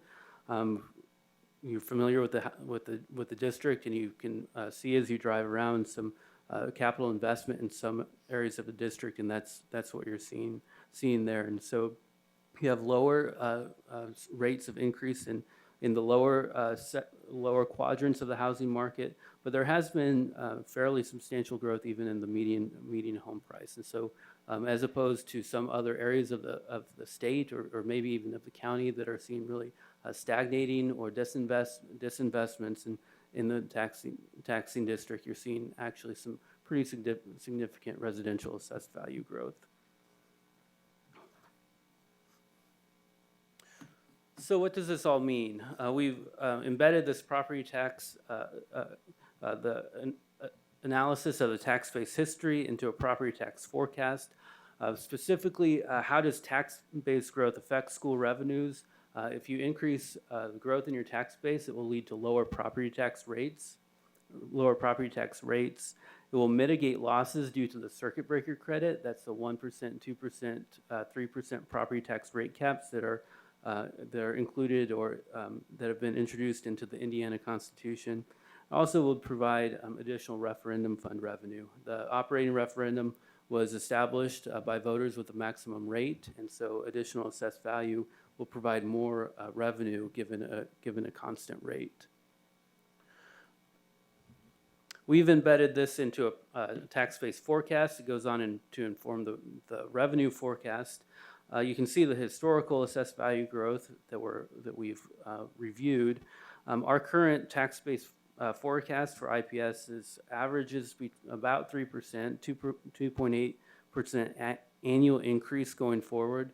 This is intentionally a conservative forecast. We want to make sure that we don't overestimate revenues because there's a budgeting downside by doing that. So we're trying to provide a consistent, reasonable basis to project those revenues going forward. One reason we want to be conservative on the revenue forecast is there is a risk at some point of a recession in the future that would have revenue implications for the school. If a recession does occur, tax base obviously may stagnate or decline. There's a timing issue that there should be warning before that happens. Operating fund certified levy would not grow as fast because it is controlled by changes in Indiana personal income, and also stress on state income tax and sales tax revenues in the event of a recession could jeopardize state tuition support funding on the education side as well. So those are all factors that are being considered as future financial projections are being modeled. I think that concludes the analysis of tax base. I'll turn it back over to Wes. Thanks, Jason. So some of the key messages, hopefully you didn't have a downer at the end about the recession, but we are looking at 2.8% growth going forward. So that is a positive sign. Again, among other parts of Indiana, that might not be the case. And so IPS is positioned to have growth. I want to make sure we emphasize that. Also, IPS has provided the student-based allocations worksheets by school. We think that's very important, not just for our internal transparency to how dollars go to schools, but also for the external transparency with our dollars. And then also, just wanted to highlight where we've been able to have conversations and advocate for funding for the needs of our students.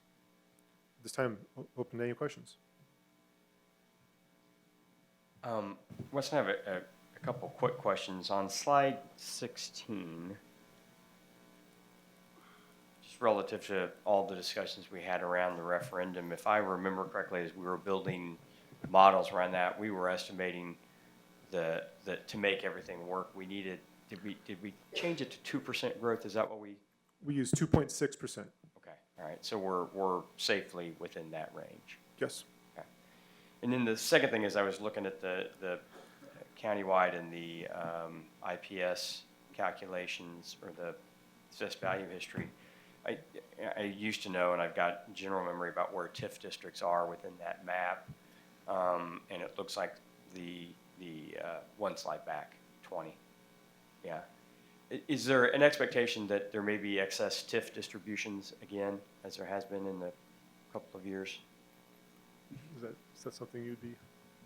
I can just comment on that briefly, that there will be some release of increment assessed value for Pay 2020 that's been included into the assessed values that are certified. I don't have at the moment the exact value that is, but there has been some release of assessed values from the TIF districts. Thank you. Mr. Hawkins. Gentlemen, thanks for the update. Going back to slide 16, you mentioned some market factors as well as regulatory. Looking at, I guess that's Pay 13, Pay 15 year, the 9.1 and the 8%. What regulatory impacts are we talking about that would have driven those numbers up? Because it looks like everything, you take those out, it looks like a fairly logical curve there. Sure. So two things are going on there. In pay 13, one of the things that's happening was there's a statewide reassessment of property. And so one of the things that you saw is some of the property appreciation that happened since the 2008 recession from the period of 2009 through 2012 wasn't fully incorporated into the valuation of property until that reassessment occurred. And so that bumped the assessment up. Oftentimes after a reassessment, we'll see that there was an adjustment that happened and there's no growth next year or very limited growth next year. And so that's why you see the juxtaposition between 2013 and 2014. The 2015 change is a little bit more complex. It relates to a process that the county went through to verify homestead credits or homestead deductions on properties. If you owned a home during that time, you may have remembering, I think it was a pink slip that you had to actually validate that you were the owner of the property and that you were qualified to be to receive that homestead deduction. And if you didn't return that slip by 2015, the county auditor took that homestead deduction away. As you can imagine, people didn't look at that. Some people didn't look at that very carefully, and there was less participation on turning that in. But as soon as the county took that homestead deduction off and taxes doubled, that got people's attention. And so that's why you see that modulation between 2014, 2015, and 2016 is due to the county cleaning up. It was a really effective process of evaluating who was actually qualified to receive homestead deductions. Helpful, thank you. I guess my final comment really is Finance Committee conversation, if anyone is interested, is a great place to dig even further into the property tax or net assessed value information. So I know we're in December, I believe, for the next meeting, but there is about 3 or 4 levels of depth beyond, or there are about 3 or 4 levels of depth beyond this, which I think are fascinating. And so I just want to lift that up for anyone in the audience or in the community or watching on TV or online interested in attending December.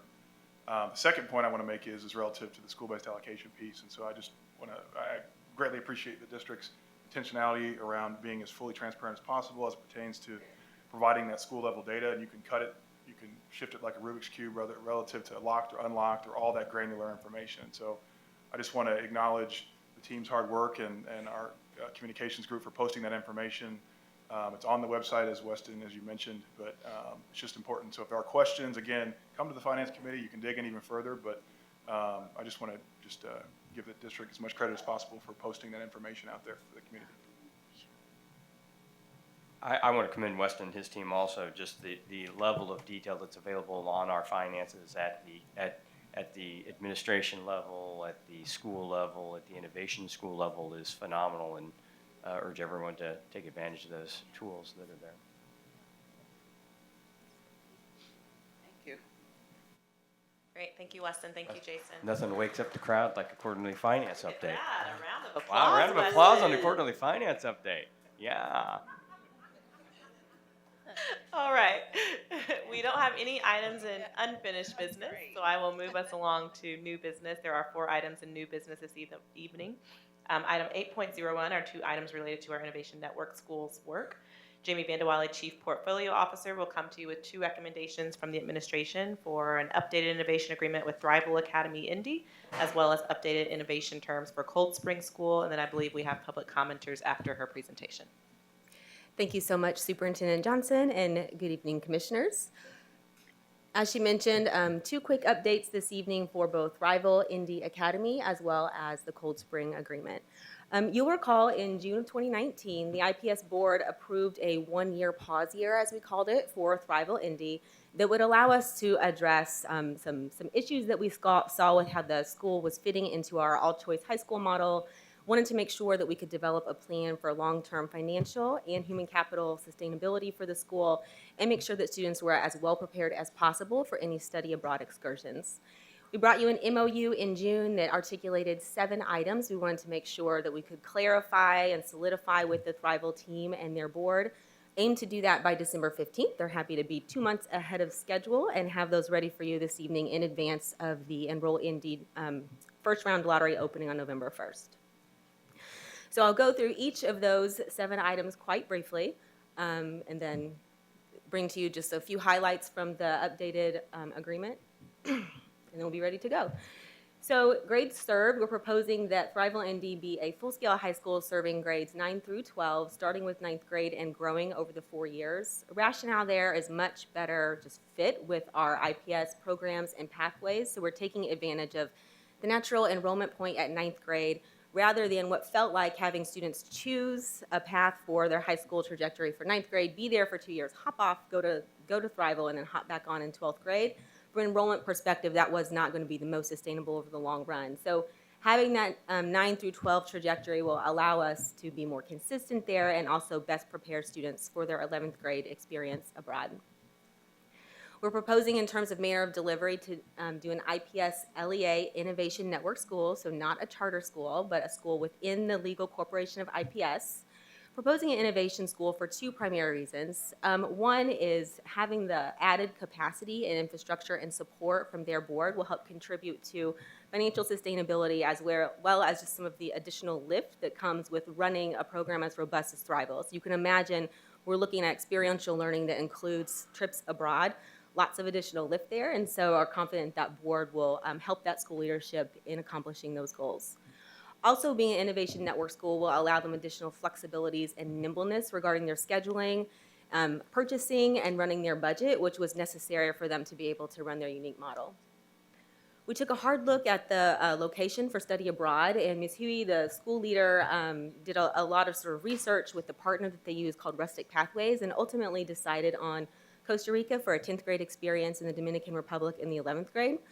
Lots of reasons there, but three primary ones. We look at sort of how hard or easy it was to get to Thailand versus somewhere in Central America from a time zone perspective and just connections and all of that. A little bit less complicated to get to Central America, also a reduction in cost. And finally, she's built out her course trajectory so that students are taking Spanish for 3 years, and then it will allow them to have a true immersion experience and continue to use and learn further those language skills when they're in Central America. We are proposing to co-locate the school within Arlington Middle School. Several reasons for this. We did shop around several different locations within the district. Arlington is a rather underutilized facility, one of our least utilized facilities in the district, and so slow growing a co-located school there will allow us to make better use of that facility. When we looked at the way the facility is laid out now and where the Arlington team is located, we can imagine where Thrival can grow there without greatly disrupting the work that's going on currently. It doesn't require any construction at the outset, for example, so it's just the most efficient of some of the options that we looked at. Ms. Huey has long-standing and deep relationships on that East Side community. She's from that area, and so from a community partners perspective, a student enrollment perspective, we think that's the most sort of strategic and genuine place for the school to be located and will assist us with drawing students into the district. We did set enrollment targets, 35 students by round 1, which we think will put her on target for meeting 75 students at the end of round 2, or a little over that rather, to hit her enrollment target at the beginning of the school year of 75. When it came to budget and staffing model, that was an item in the MOU. I can tell you that we sat down with Ms. Huey and reviewed several different permutations, lots of different contingency planning based on different enrollment metrics, what were the projected SBA allocations, what was going on with the student travel. So it's sort of theme there is just lean and nimble. 7 total staff in year 1, growing to 19 over the 4 years, and she'll use very creative online delivery methods as well as dual licensure to be sure to deliver all the necessary coursework to students, both while they're stateside and while they're abroad.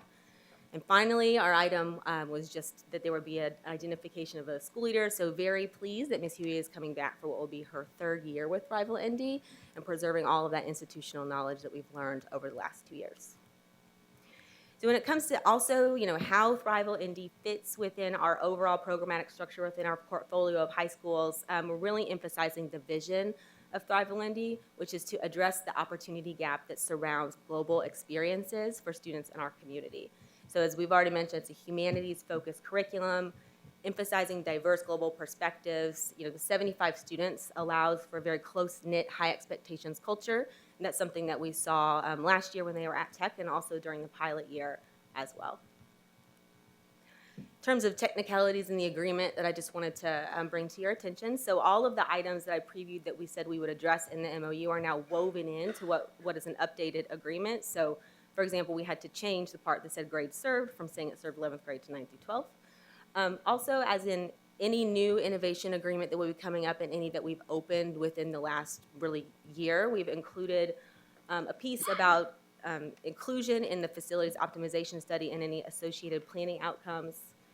It was a total of a 5-year term, so all of our innovation agreements are 5-year terms now. The date in this one is 4 years from now, so they did their 1 year for the 2018 school year, took the pause year, and now 4 more, so still a total of 5 if you don't count that pause year. And then did have to make some adjustments to the academic termination language, because as a high school that slow grows, they wouldn't actually have a state letter grade until that first graduating cohort of students. So we wrote in evaluation on our IPS LEA Innovation School Performance Framework, as well as federal accountability grade as applicable. That's all I have on Thrival. So I'll turn and do Cold Spring now.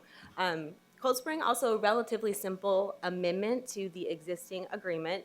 2 key points. The major one is a modification of the grade level served, and then also, as I mentioned with Thrival, inclusion in our facilities optimization study and any associated planning outcomes. So just quick context, Cold Spring is currently a K-6 school, and we are proposing that they expand to serve grades K through 8, and that will also be a slow grow over the next 2 years, so K-7 next year, K-8 the year after that. Our primary rationale for bringing this recommendation to the board is around the positive enrollment trends that we've seen at Cold Spring. So on the one hand, over the past 2 years, Cold Spring has been one of the highest in-demand choice programs within the IPS family. In 2019, only CFI 2, CFI 84, and CFI 70, and then Longfellow were ahead of Cold Spring. We find that very significant, as we know from a branding perspective, the CFI schools are in very high demand, and then when it comes to Longfellow, that is our STEM-focused middle school, and it's the only other STEM-certified school within our district. So it's telling us that there's a lot of demand at the middle school level from parents and from families to have a 7th and 8th grade STEM-focused seat for their students. And because demand exceeded supply at Longfellow, we were turning families away who wanted a middle school STEM seat for their students. In the chart, you can see we did an analysis of where Cold Spring 6th graders went over the last 3 years. So when they left Cold Spring, where did they go for middle school?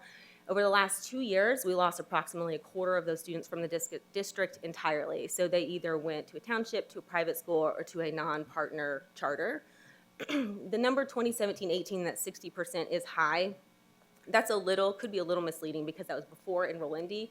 So that may be obscuring, students who may have gone to Avondale Meadows Middle School or to Kidd Middle School, so could have been retained to the family, but certainly that 60% is still significant, because it tells us that we lost 60% of those 6th graders from the IPS LEA entirely, one way or the other. The next row down, between 13 and 18% of those students who have left went to another one of our K-8 choice programs. That's also significant. I think a lot of times, we sort of wrestle with the concept of a middle school experience in a K-8 versus a middle school experience in a dedicated 7-8, and certainly those experiences are very different. But if almost 20% of the families who leave are opting into another K-8 choice program, it shows that, they are selecting that program over the idea of having a dedicated 7th and 8th grade experience. Then you can see about 50% on average over the last couple of years attended another IPS choice middle school. That's either Longfellow or Harshman. And as I already mentioned, Longfellow has been rather full the last year. And then a very low percent of students opted to attend either Arlington or Northwest.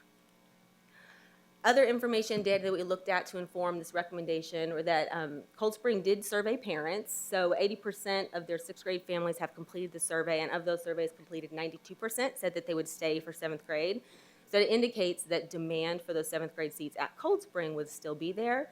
In the event that those seats weren't filled with 6th graders who were matriculating up, they would be in the IPS lottery through Enroll-Indy, and then we would fill those seats just like we would for any other K-8 choice program in the district. They've also surveyed their K-6 parents, and 96% of those surveys received say they're in favor of adding middle grades at the school. So again, we think demand will continue to be there year over year. Cold Spring has a very strong partnership with Marion, so they send a lot of pre-service teachers through, and then also have a really unique opportunity through the 21st Century Scholars Program to provide scholarship opportunities to Marion. So we see this as an opportunity to impact more students through that pathway. Then finally, in terms of highlights on their specialized programming, as I already mentioned, they're one of only 2 STEM-certified schools within the district, one of only 33 elementaries within the state. And then you can see there on the slide some of their accolades with their robotics team. They've had great accomplishments in terms of going to the World Championships and getting 10th in the world of 24,000 teams. And then we couple that with their academic results. So over the last several years, their growth points have trended at or above the IPS average. And then last year we saw a really significant jump in their IREAD 3 performance, which again tells us they're offering, great unique opportunity in terms of programming for students. It's working and they're relatively high performing, and so see this as a way to offer that to more kids in the district. Happy to answer questions you may have.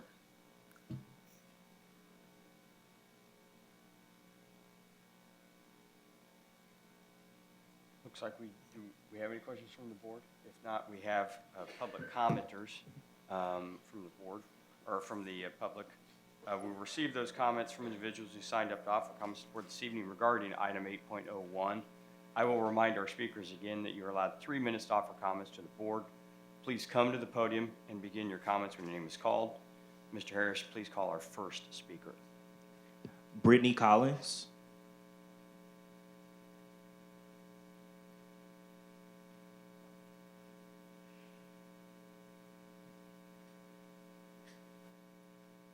Good evening, Superintendent and members of the board.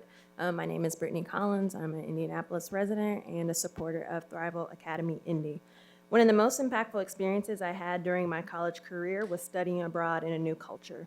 My entire K through 16 experience up to that point had been within the 465 loop of Indianapolis. I went to Poland. My family didn't understand why, a majority of my peers hadn't flown further than an hour away, and my biggest regret was that I hadn't had that experience much sooner in my educational career. Not only the preparation for said experience, but the confidence that I gained while I was there and the skills and perspective I was able to bring back as I continued my studies and began my career in higher education. These types of experiences shouldn't be viewed as simply extracurricular or nice add-ons, but necessary in our rapidly global way of being. We know from a post-secondary space that these experiences impact students' openness to diverse groups of people, being a more competitive applicant for careers, and influential in their overall identity development, especially for students of color. These students already have an increased access to the world through technology, but seeing it firsthand lends itself to a more innovative and inclusive mind and way of leading. I became more acquainted with Thrival Academy Indy a little over a year ago. I had the pleasure of knowing one of its recent student participants. Seeing a student embark on this educational endeavor from start to finish has truly been amazing.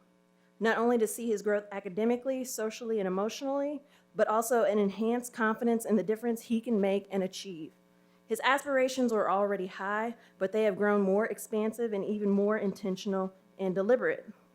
This experience not only had a great impact on him, but I saw how it affected his village.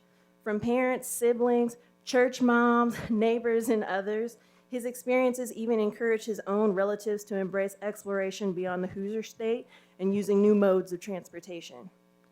Lastly, I'm a resident of the East Side. Growing up, school choice for me, especially as I entered high school, was hard for my family. The options at the time in my zip code, 46226, were not right for me, and I wish that this had been available. As I still reside less than 10 minutes from Arlington, I'm eager to see the revitalizing energy that Thrival Academy Indy can add to the building and the area. I hope that it sparks for the youth within this community and across Indianapolis to see a greater opportunity for their future as they go through the academy and explore more horizons while pouring those benefits back into their families, their villages, and our city as they progress to graduation and beyond. Thank you.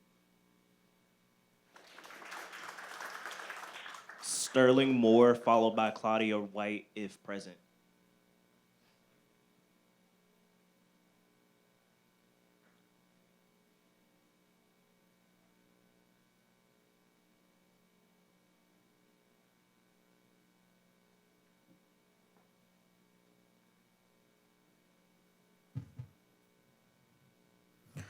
Good evening. I'm Sterling Moore. I'm a senior at Shortridge High School and Thrival alum.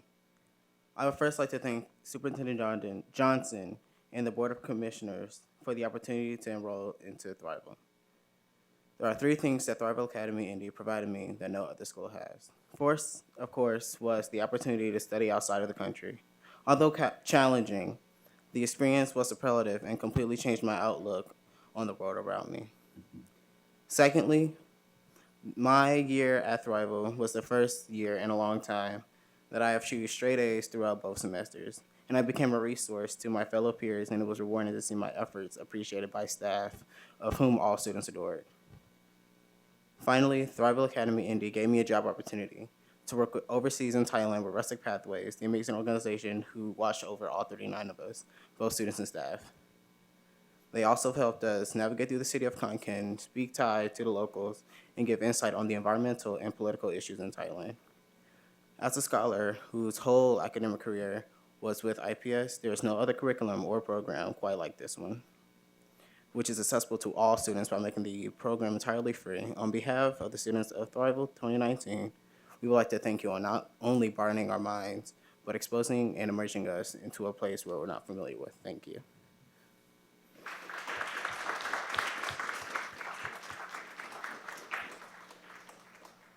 Claudia White.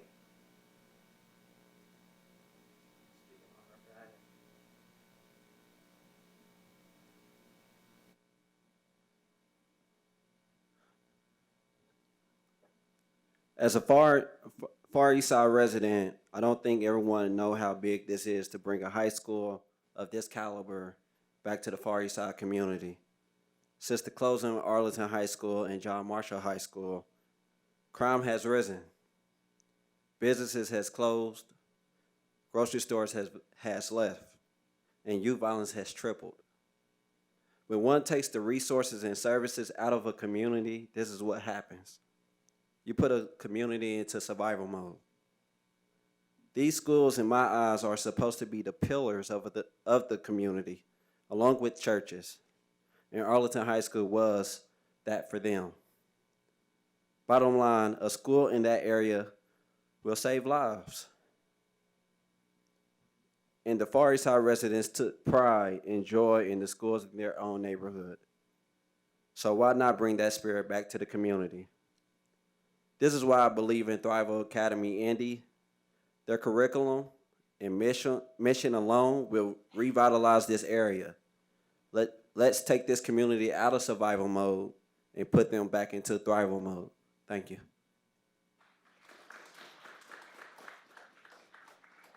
Belinda Drake, followed by Samantha Douglas, if present.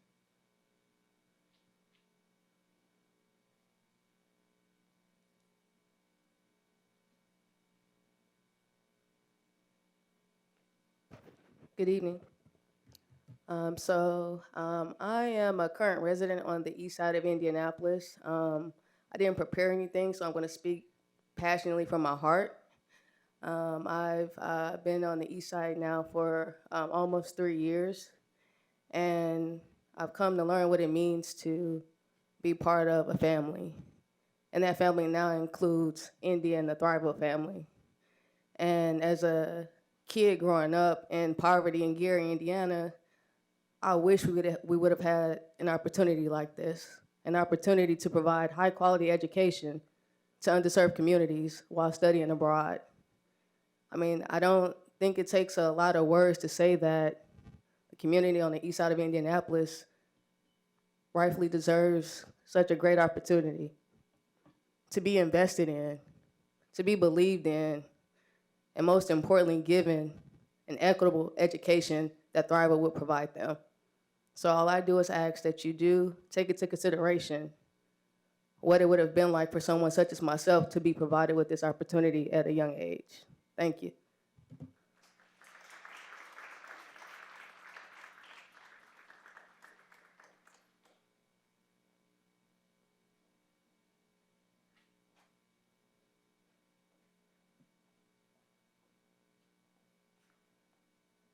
Hello, I'm Samantha Douglas. I too am going to speak from the heart. I am a Far East Side resident. I am also the secretary for the Far East Side Community Council. I am also a former student of Arlington High School.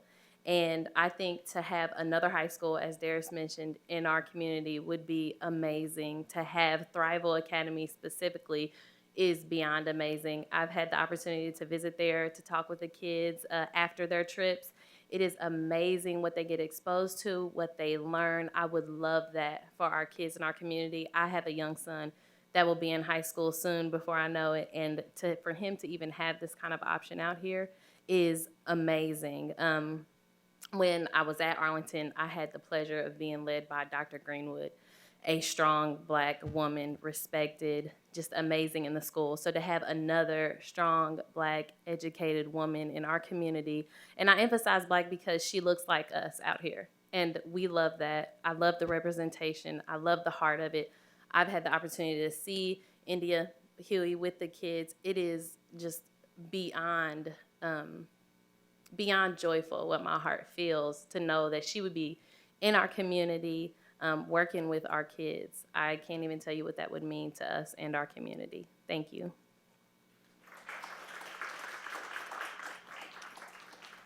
Tanya Tudor, followed by Rose Buckley, if present.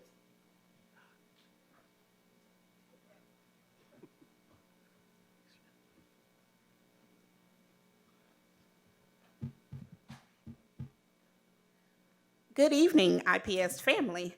It's been a long night, but I'm here to support my Cold Spring School. I call it my Cold Spring School because I've been a parent there since my oldest started in kindergarten. I went there because it was a K-8 school.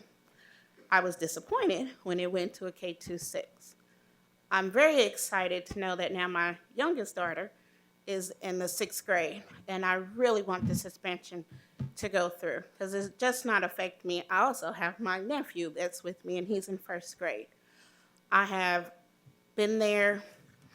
This is support from families that want to be there. It is a family. It is a great family. We cook together. We hang out together. I watch other people's kids grow from being there from kindergarten on up. It is really a great place to have your student.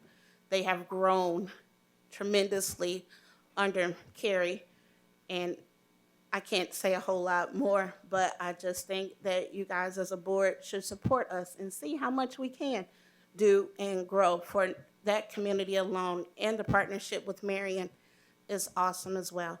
I'm also a member of the board, so I see both advantages for not just the students, but also as a board, because we've been working very hard for this expansion to go through. And I hope that you all are behind us and back us. Have a great evening.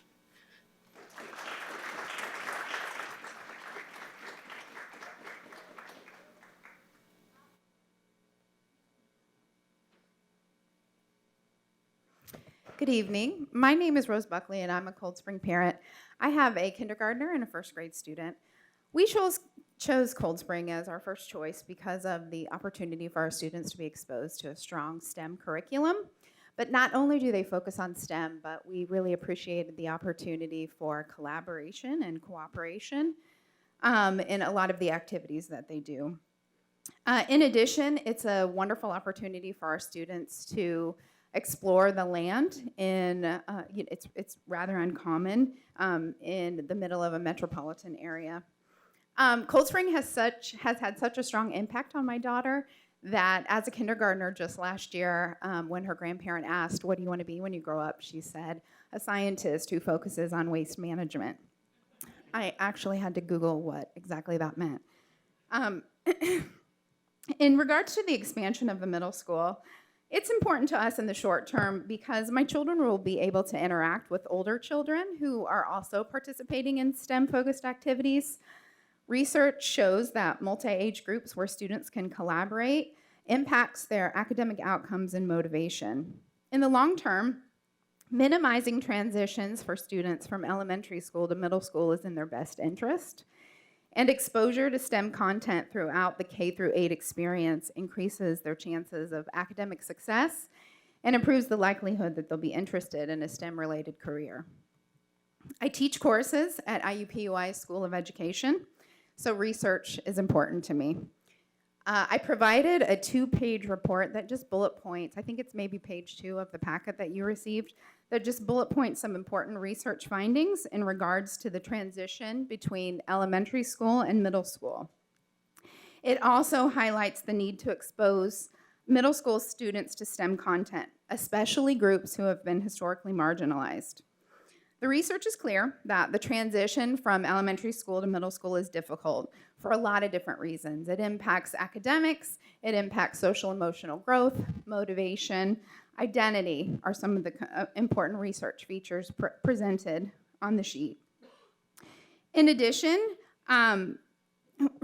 the research on the STEM career pipeline suggests that there's a lack of historically marginalized groups represented in STEM careers.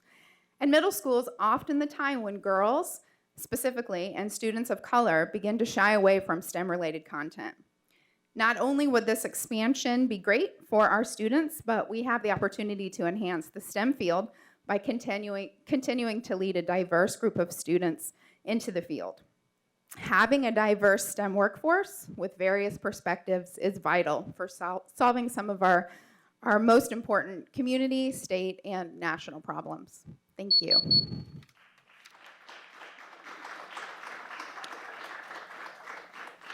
David Hamilton, followed by Christine Wise, if present.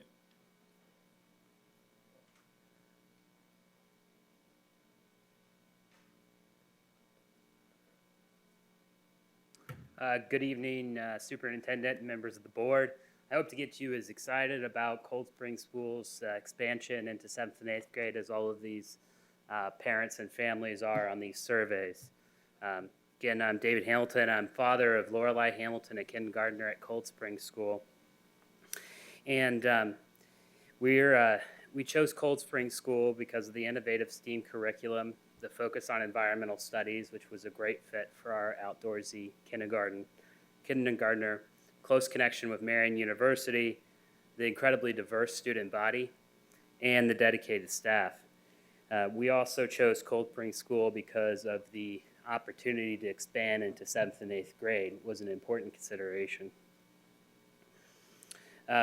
Cold Spring School's parents are dedicated to the school's success, and again, pointing to these surveys, not only did 6th grade student parents participate in the surveys, 75% of all families at Cold Spring School participated in our survey to determine whether they were supportive of the expansion or not. 95% were. So I hope you'll support the expansion as Cold Spring School is working, and now's the time to double down on the success.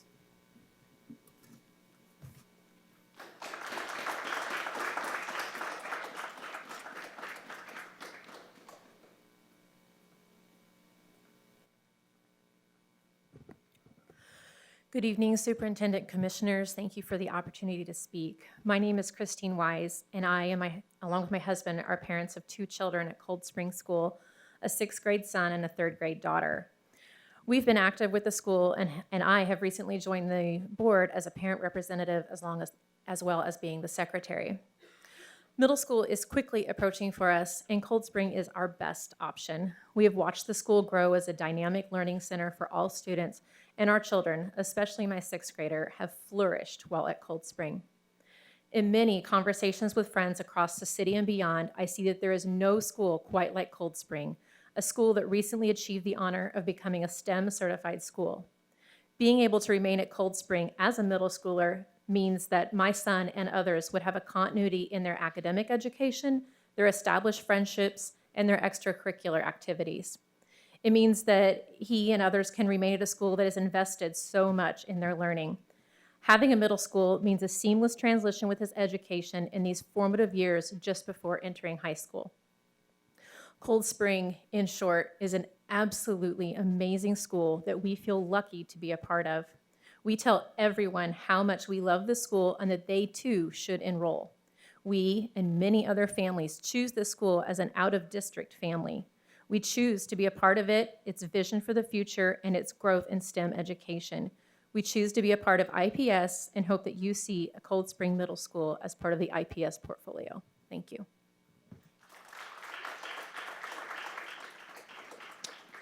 Karima Boykin, followed by Melissa Larkham, if present.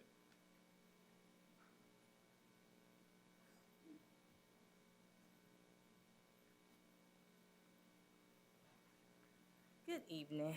I wrote this nice little handy dandy thing that I wanted to share, but since we have all been here forever, maybe I'll just keep it short.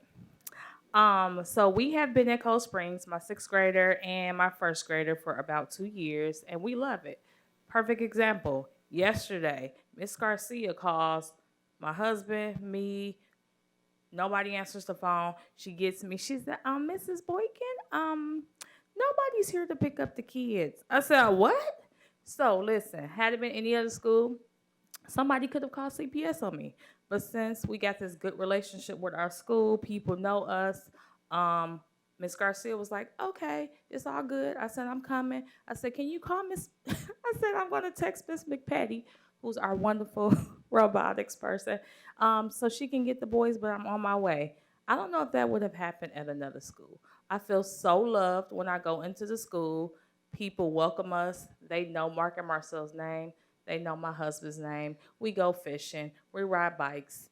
We're the championship. We went to the world championships for robotics. How many schools can say they did that? They can't, because Mr. and Mrs. Petty got us together and we went and we did an outstanding job. We love our principal. Carrie greeted us in the summer to give us a tour of the school before school even started. She did not have to come out in the hot weather and greet us with this warm smile and say, yeah, you should come to our school. We love the school. We need the expansion. Where am I going to go? I got a sixth grader. I have no idea.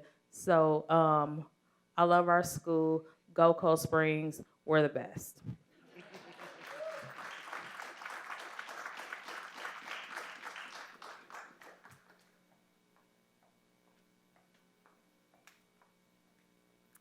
Good evening. My name is Melissa Larkham, and I'm the mother of first grader Emma Larkham at Cold Spring School.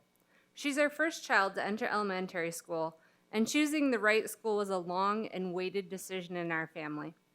All of the other choice schools and private schools we considered were K through 8.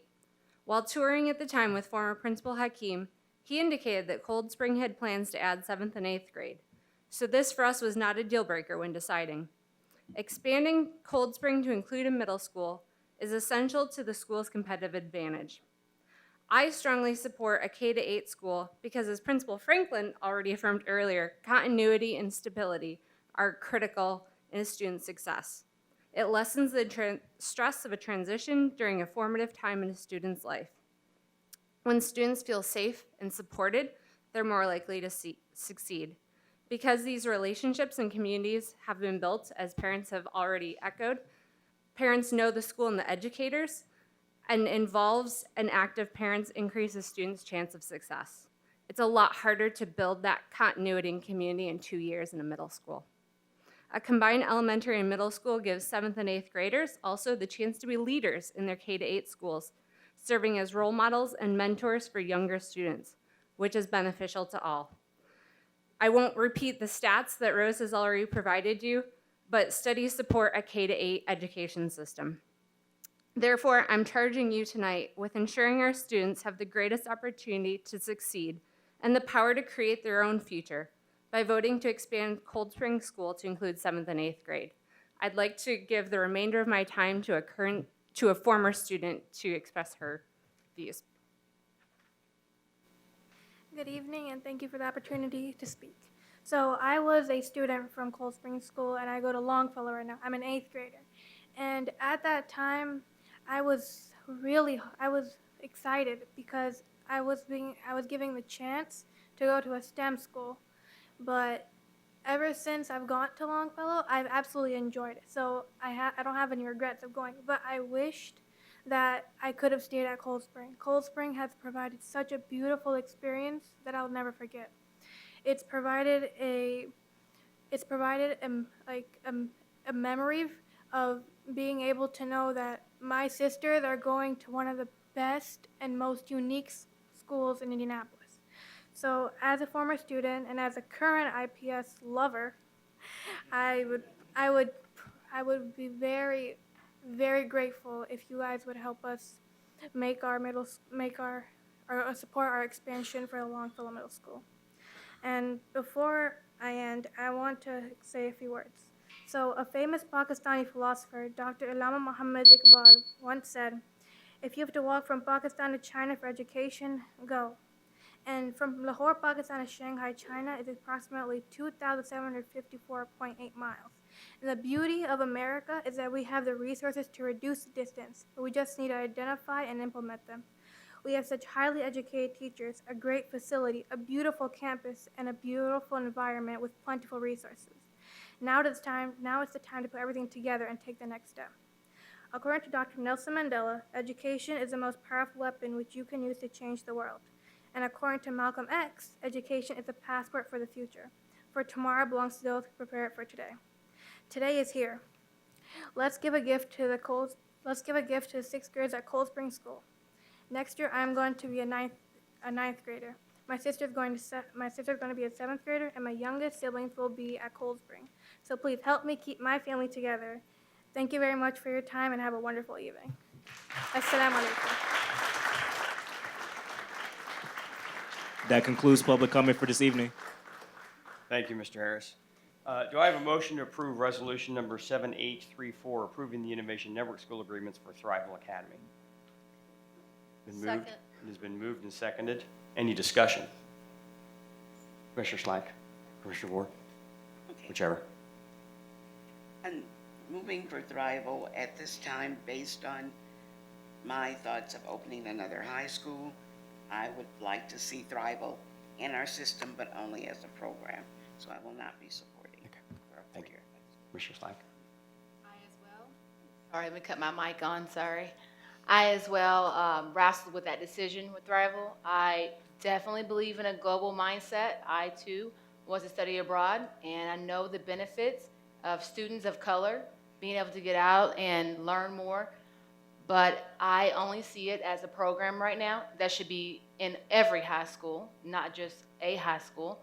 So at this time, I am not in favor of Thrival. Any further discussion? All those in favor signify by saying aye. Aye. Opposed? Resolution passes 4-2. Do I have a motion to approve the First Amendment to the Cold Spring Innovation School Agreement as presented? Second. It's been moved and seconded. And Commissioner Hawkins? Yep. President O'Connor, I just want to, due to my employment at Marion University, I'll need to recuse myself from this relationship between Marion, because of Marion and Cold Spring School. So therefore, I'll be recusing myself from this. In this vote. Any other discussion? Mr. Slack. I am also wrestling with this decision as well because I am worried about the space for the kids, and are we still going to lose 25% of our kids whether or not we expand the school or not? But however, because I do know the excellence at this school, and I do know the teachers at this school, I am definitely going to go ahead and go in favor for expanding it, and hopefully it benefits the school. Any other comments? Great. All those in favor signify by saying aye. Aye. Any opposed? What's the word I'm trying to think of? The recusal is noted. It's late, sorry. Recusal of Commissioner Hawkins is noted. Thank you all. Great, thank you, board members.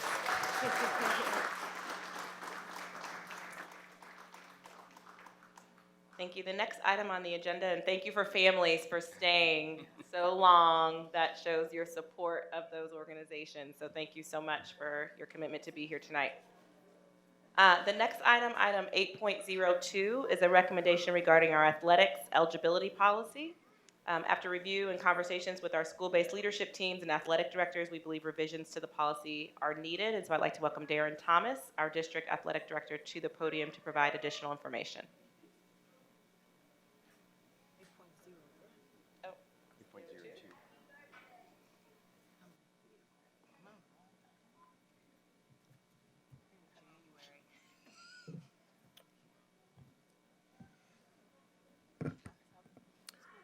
Good evening. Thank you, Superintendent Johnson. Thank you, Commissioners, for your time tonight, as I will be going over our recommendation to realign the IPS academic eligibility policy for athletic participation. During this presentation, I will be going over some background information of our current policy. I will be talking about how that policy compares to surrounding districts and the state commission. I will talk about the results and impacts of the current policy, and then go over some of the benefits of athletic participation. And then I will dive into the recommended eligibility policy, as well as what we anticipate seeing in terms of results and impact from the recommended policy.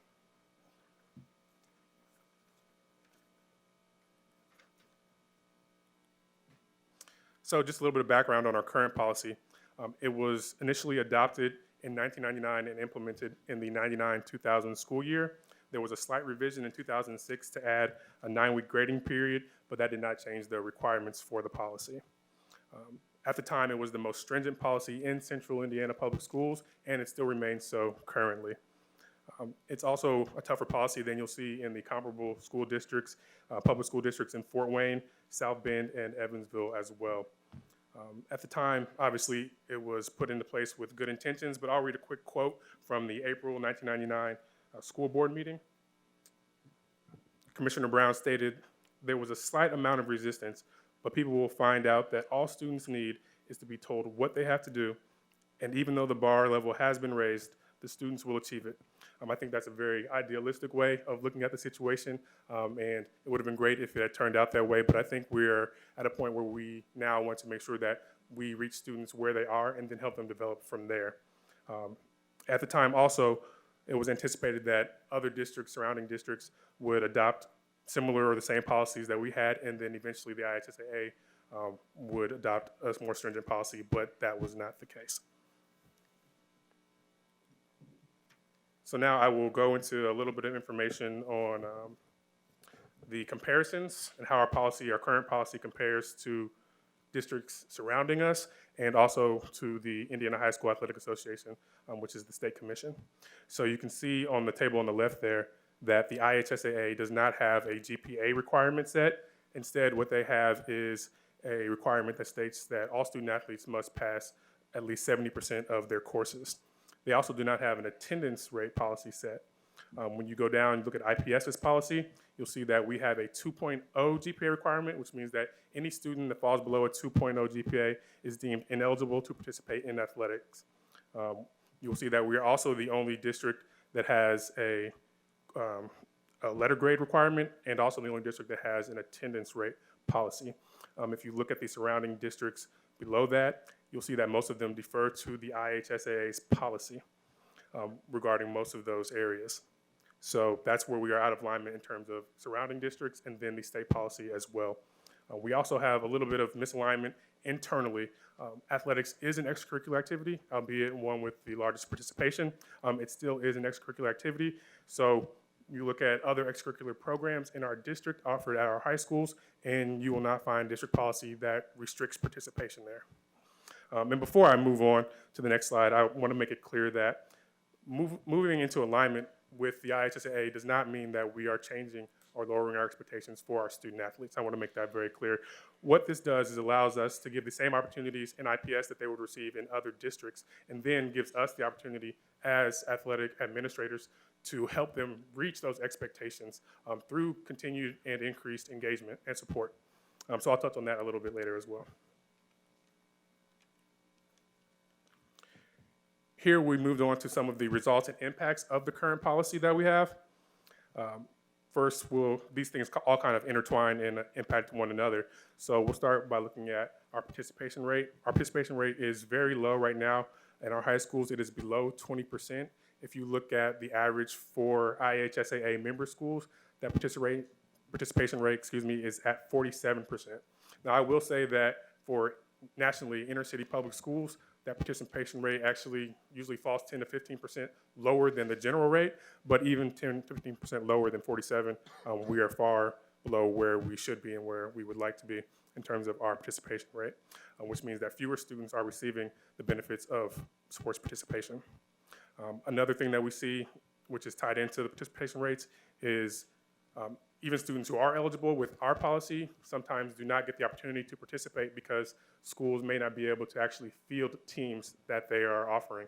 So if we have certain students or a number of students who are coming out to participate, but too many of those students are deemed ineligible based on the IPS policy, even though they would be eligible based on the state commission's policy. We then can't have a team if you can't put up enough students. So then the students who are eligible under IPS's policy still can't participate because there is no team to participate on. So you'll look at a student, for example, who wants to play baseball and who's passionate about baseball and has really good grades. They're not going to look at an IPS school that may or may not field a baseball team as an option for them. So that leads to the next point of we do have cases where students will choose non-IPS schools because of this. And unfortunately, we have instances where other schools outside of IPS will use and point to our policy as a reason to not attend an IPS school for certain student athletes, particularly those student athletes who do not see themselves as particularly strong academic performers yet. And also we see a situation where families and students have more options in terms of where they want to enroll than they did in 1999. The landscape has changed. They're not as restricted by the boundaries as they would have been 2 decades ago. And that's something that the board members would not have had the foresight to anticipate at this time. And so lastly on this slide, I'll talk about we have fewer competitive teams. Of course, Principal Franklin mentioned Attucks boys basketball team, which is a bit of an anomaly, and so we're very proud of them. But in general, we have a lot of uncompetitive teams, and of course, winning isn't our top priority as a department, but that can impact school spirit, school culture, which is something we want to make sure we continue to improve upon. Moving forward, I'd like to talk about the benefits of athletic participation that many of our students are missing out on because of our policy. So we'll start off with academics. On average, student athletes have a higher GPA, a higher attendance rate, better graduation rates, behavioral records, and have better expectations of themselves academically than students who do not participate in extracurricular activities. There are also several social skills and life skills that can be gained from athletic participation. Students learn how to work effectively within a team. They learn how to set and pursue goals for themselves. They learn how to handle successes and perhaps more importantly, how to cope with failures. And they also have an improved sense of self-confidence through sports participation. Another one of the major keys I'd like to touch on is the mentorship component. We have a number of very, very amazing coaches in our district, and they are passionate not only about their sport, but about improving the lives and helping turn our students and student athletes into well-rounded young women and men through sports participation. They give our students daily encouragement and advice, both in matters on the field and off the field.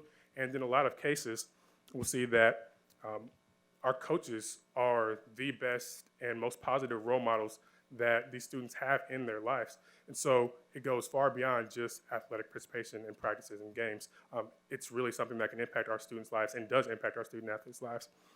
There are also some health benefits to athletic participation. Obviously, physical fitness is going to be one. You'll see that improved when you're playing sports regularly, but also mental health benefits when we look at increased positive self-image for our student athletes.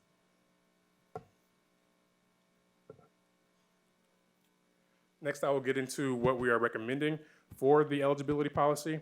As I mentioned earlier, we are looking to have realignment of our scholastic requirements with the state commission, but along with that, we want to make sure that we continue to hold our students accountable academically.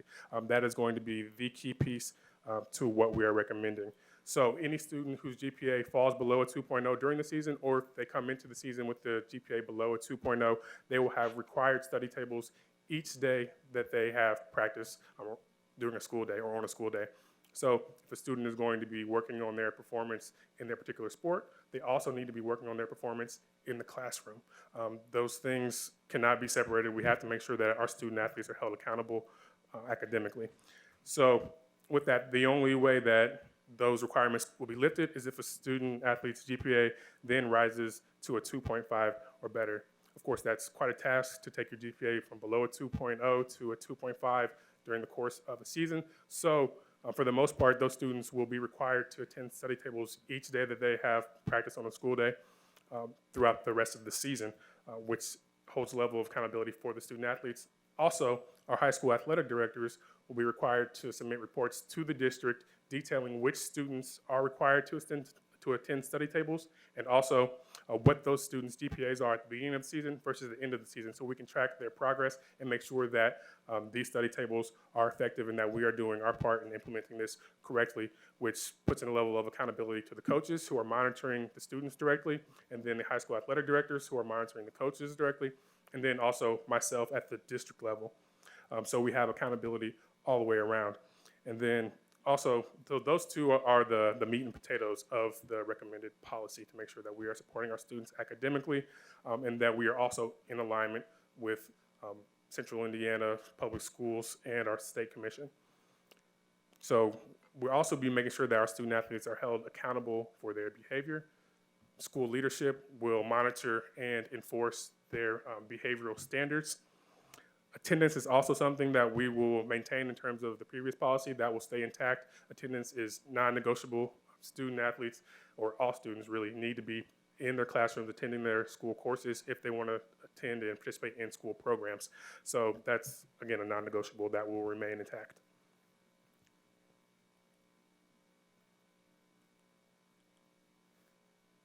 There we go.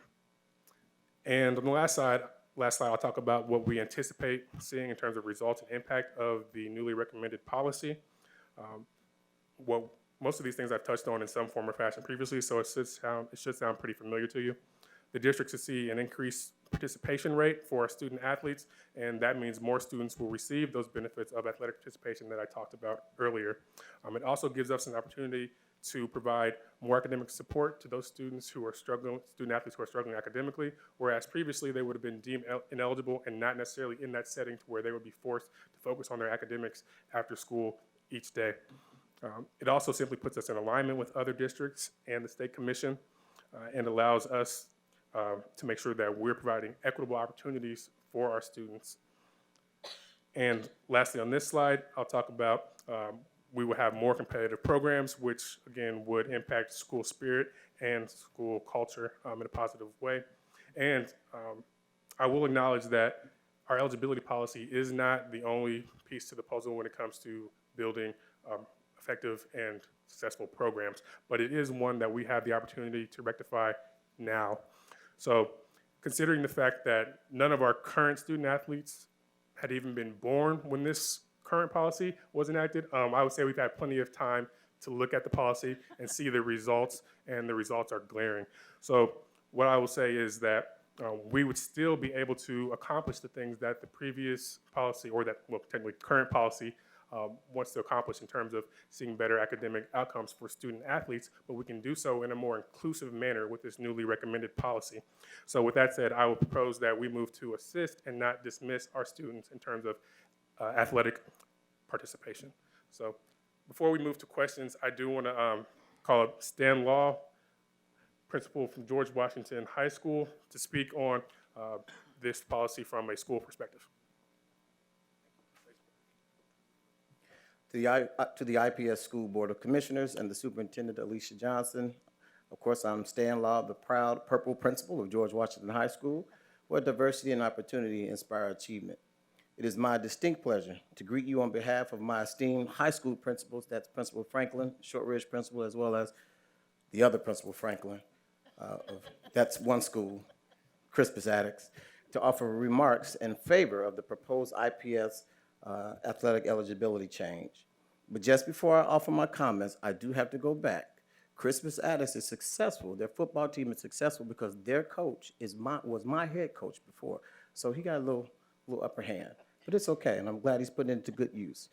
I have served as a high school principal and assistant principal 11 of my 17 years in IPS, overseeing the athletic programming and supervising the ADs across the high schools as we enacted the current board policy, eligibility with fidelity. But given its good intents, there are many opportunities to improve upon. We are in total harmony with the current policy's architect's vision for focus on increased academic achievement, as well as the high expectations for IPS students, including student athletes. The disharmonies we share are the ones that have the unintended residual effects of inequity and exclusion, which were presented by Mr. Thomas. But tonight, this proposed policy change offers a perfect marriage of honoring and maintaining the academic focus and the high expectations of athletes while addressing the academic barriers that can lead to equity and inclusion. So moreover, we as principals are and have been charged with creating an athletic program that holds all stakeholders accountable and responsible to ensuring that student athletes take no shortcuts, no handouts, no excuses to sustained eligibility through proven academic achievement and high expectations. And lastly, the proposed change places all IPS athletes and prospective athletes on an equal and equitable playing field as it aligns with the longstanding expectations of the State Commission as well as many other surrounding school districts to where oftentimes we lose athletes. So on behalf of my high school principals, we thank you for your courageous consideration of this eligibility proposal change that will create the opportunity to include and encourage so many more of IPS students to participate in and benefit from our respective athletic programming. It's more than sports competition. It's preparation for life. Thank you all for listening. Thank you, Principal Law. So we'll move on to questions. Mr. Collins? I thank you so much, and thank you, Alicia, for facilitating this proposal.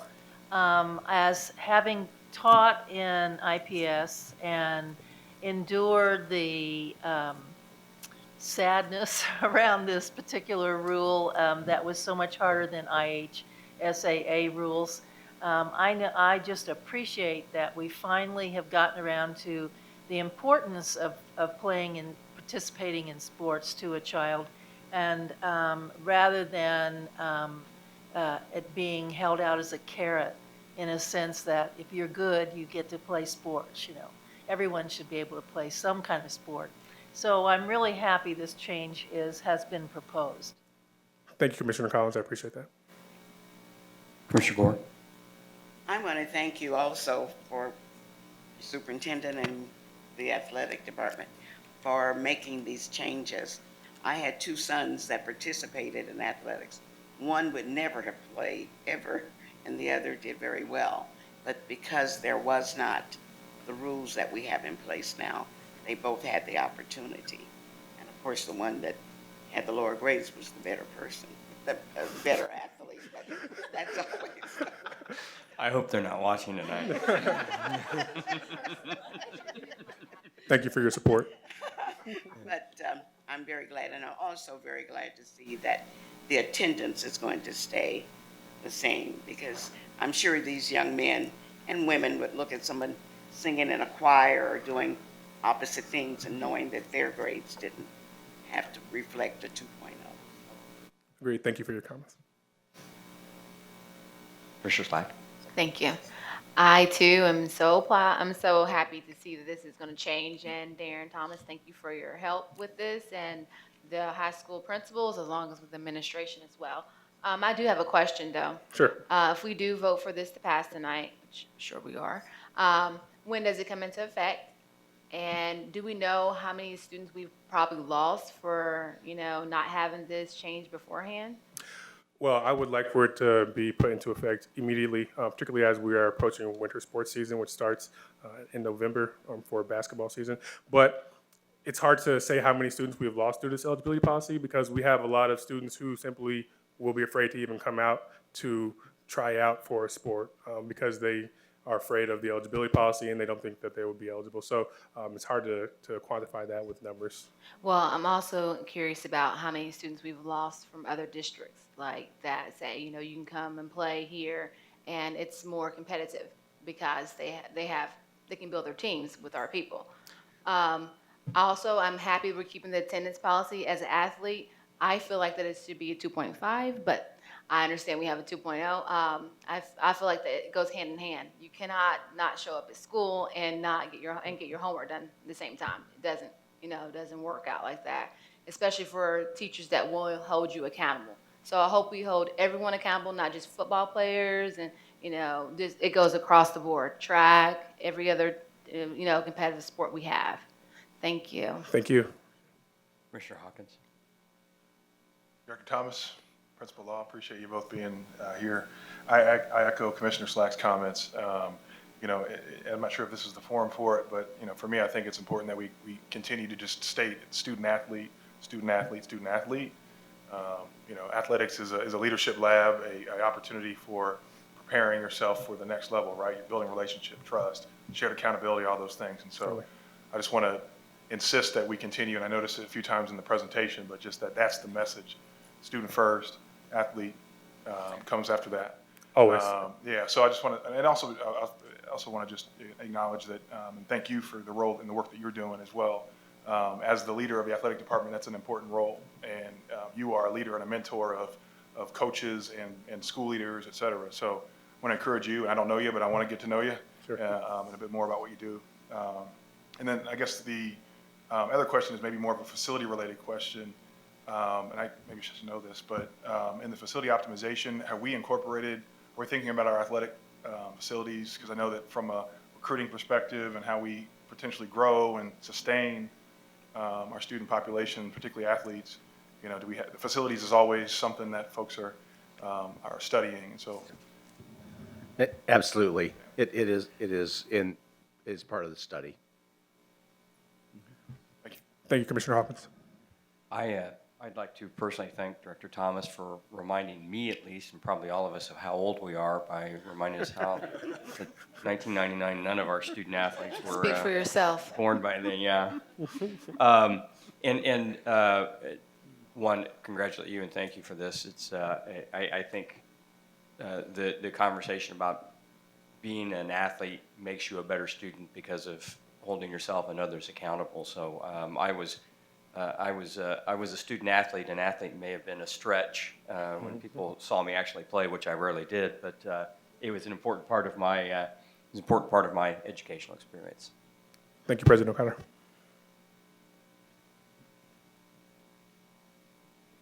Oh, sorry, I forgot my part.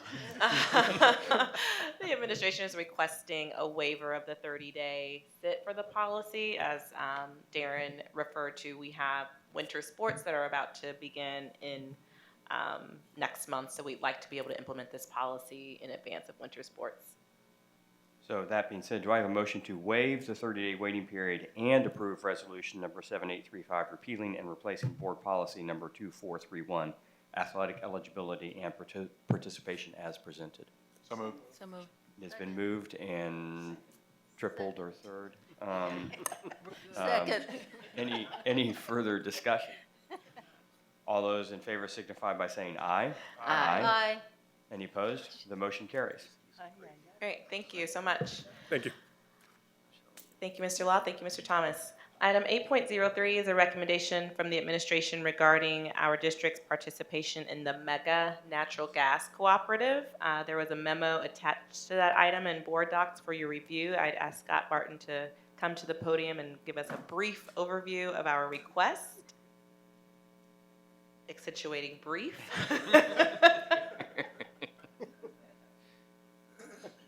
Good evening. Thank you. Great. Yeah. You know I'm always brief. Sometimes I'm even faster.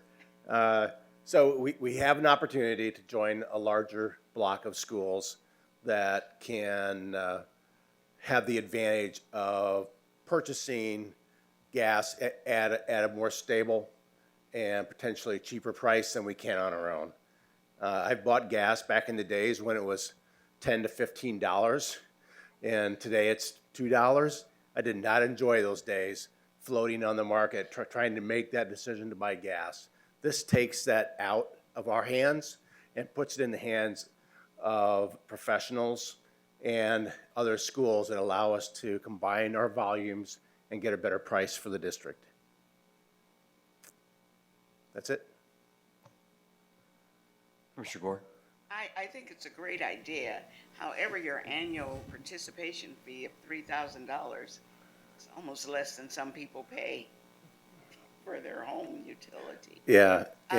So we buy about 3.5 million therms of natural gas a year, and that $3,300 is half of what we're paying to our current provider.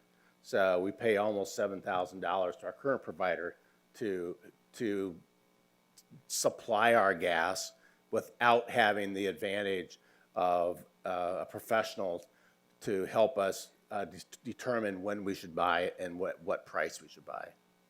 Have we been purchasing it long enough to notice what the savings has been? Or is this something new? No, this is new. IPS has stayed on its own over the years, historically. This is brand new. This is brand new. We've floated on the market, meaning if it's $2 this month and $8 next month, that's what we pay. This sets a price so that we know we can budget accordingly, and we know exactly where we're going to be, what that price is going to be at for us. Commissioner Moore? Quick question. So if we purchase at a set price, and we're with this consortium, and the gas costs the consortium less, do they then repay or distribute the surplus back to the members, or how does it work?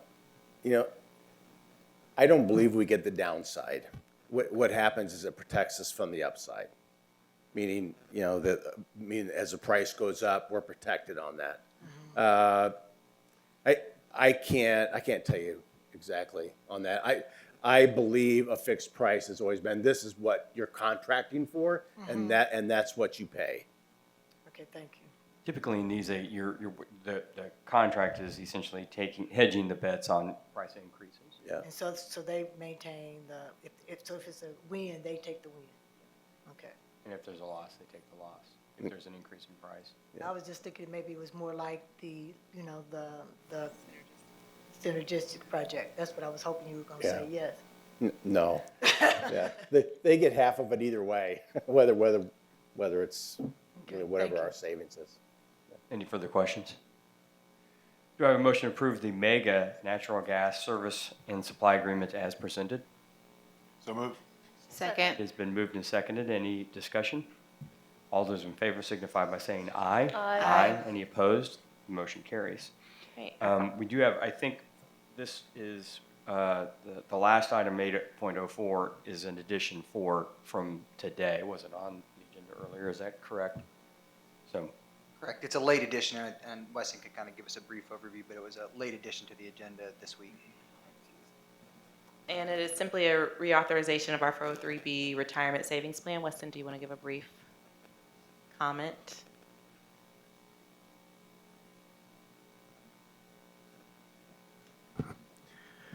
Years ago, we had over 40 providers of 403B plan. We're trying to consolidate down to one. This is something that a couple other districts have done recently. We're planning on consolidating all of our plan operations for our 403B to VALIC or AIG. Currently, all employees who participate have a match account at VALIC, even if they don't participate in their deferral to VALIC. Bottom line is that it'll be more investment options for our staff. It will be less costly to invest for our staff. It will provide savings to IPS district, potentially in excess of $100,000 in administration costs. Wow. That's nice. Any further questions for Weston? Do I have a motion to approve the IPS 403B retirement savings plan adoption? Oh, I'm sorry. Sorry, I have a question, Wesley. So what other carrier do we have before? Do we have 3 other carriers or just this? I believe we have 7 right now. And we previously had, in years past, maybe at the time of the athletics policy, in 1999, we had 40. Okay. So there's a lot of administrative burden for our team that lives and works at Ed Center to support our staff. We're trying to consolidate it to one vendor, one check, one portal for us and for our staff. Okay, and are we going to save any money by doing this? Or $100,000 a year. And our $100,000. staff will have better investment options with potentially lower fees. All right, thank you. Yep. Any further questions? Commissioner Collins? Just one, I'm curious, when I was teaching, there were announcements periodically that there would be representatives coming for different MetLife or whatever. Yes. Is that still available to teachers, or do you see anyone not being happy with VALIC? So we have, so as far as involvement and engagement with staff, VALIC is very involved in outreach to staff either at schools or this past week we had a retirement meeting here right in this hall. As far as the satisfaction, we believe what we've heard is we want lower cost options on our investments. And right now, all that is available is deferred annuities, which is an insurance product, which again, like Mega Gas is somebody's taking a hedge there. So it's a more costly investment. And so we have, we've heard that loud and clear from staff, most recently in some meetings with staff that have specifically said, why are we in deferred, only a deferred annuity product option? And so I think we're trying to address what we hear from employees, including myself. I believe this is something that is best for not just my family, but many others. Okay, thank you. Any further questions? Do I have a motion to approve the IPS 403B Retirement Savings Plan Adoption Agreement and resolution appointing authorized representatives as presented? Second. It has been moved and seconded. Any further discussion? All those in favor signify by saying aye. Aye. Any opposed? The motion carries. Moving to closing comments, does any commissioner wish to offer closing comments this evening? Commissioner Collins. Just really quickly, I'd like to say that I'm so glad that we have moved through practical and real sensitive to the needs of the community kind of proposals tonight. But I also want to say that I got to go to the tech reunion, or not reunion, but the homecoming. And it was so fun to see there had to be at least 10 girls that were cheerleaders, and there's a pep band and a drumming group and a choir, and it was just so encouraging because I remember the days that Tech had a wonderful music and performance program, and it was just really fun. Thank you, Alicia, for encouraging everyone to be innovative and going strong with their schools. Commissioner Moore. Thank you, President. I'm sorry that people got a chance to get away, but I did want to say that and when I was reviewing the information that was provided earlier, that someone said, they hope that the board had a problem or concern with the gap in performance of our students.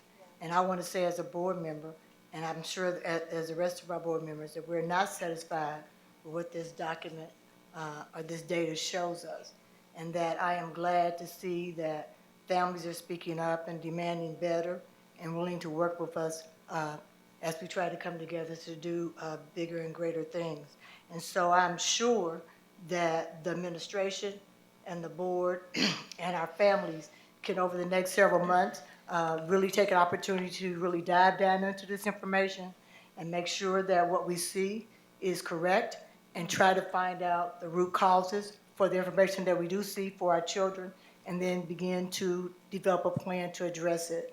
And so I'm asking you, Superintendent, that, we heard from a lot of families, and I hope those same families are prepared to pull up their sleeves and do the hard work that I am committed, that I'm willing to do, to make sure that our children have a great chance to be as successful as they can be in the future.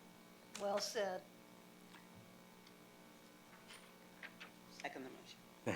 Thank you, Right, Commissioner second. Moore. Just to touch base on a few things, we've had a very busy period. Everybody's back this first week back from fall break. Prior to fall break, we had the State of the District, where Superintendent Johnson actually did address a lot of the issues that were presented today. Remind everybody, I hope I'm not stealing your thunder, showcase of schools is November 10th. And the first week of November, I believe we have our district town hall meetings. So we are coming out of a busy period and going into a busy period.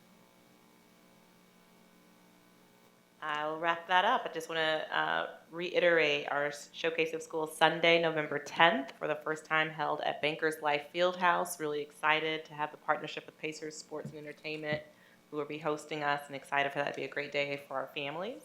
And then the town halls that'll be happening from November 4th through 14th, hosted by each commissioner, where we'll do a deeper dive into our racial equity priority and talk about that work along with the other 5 priorities. So welcome the community to come out and be a part of those conversations, to roll up their sleeves and do the work alongside us as those things happening. And then I just have a few shout outs. One, I want to shout out our Office of Communications and Engagement team, as well as our Facilities Management team, for the work they did around State of the District, which is a part of our larger IPS week. First time we've done something like that. I think it was a success. I'm excited for us to continue to have events like that to really just make people feel proud and excited for what's going on in our district.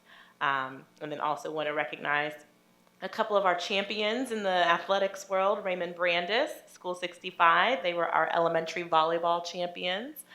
They were crowned that about a few weeks ago. And then James Wickham Riley was our elementary tennis program champions. So congrats to them, along with Seidner Academy, who were the champions in our elementary baseball and softball programs. So we have great things happening in our schools. Our football teams will be heading into sectionals this weekend and next, so wish them all the best. And then also that Commissioner Collins talked about Arsenal Tech. I got a tweet from a staff member today who wanted to make sure I knew Arsenal Tech was hosting their musical this weekend, Adam's Family. So Thursday, Friday, Saturday at 7 p.m. So invite everyone to go out to Tech and support our kiddos in their show this weekend. So thanks to everyone, really excited for all that's to come. We're keeping busy. Great. Our next meeting will be our work session on Tuesday, November 12th at 6 p.m. at Arlington Middle School. Having completed all items on the agenda, this meeting stands adjourned.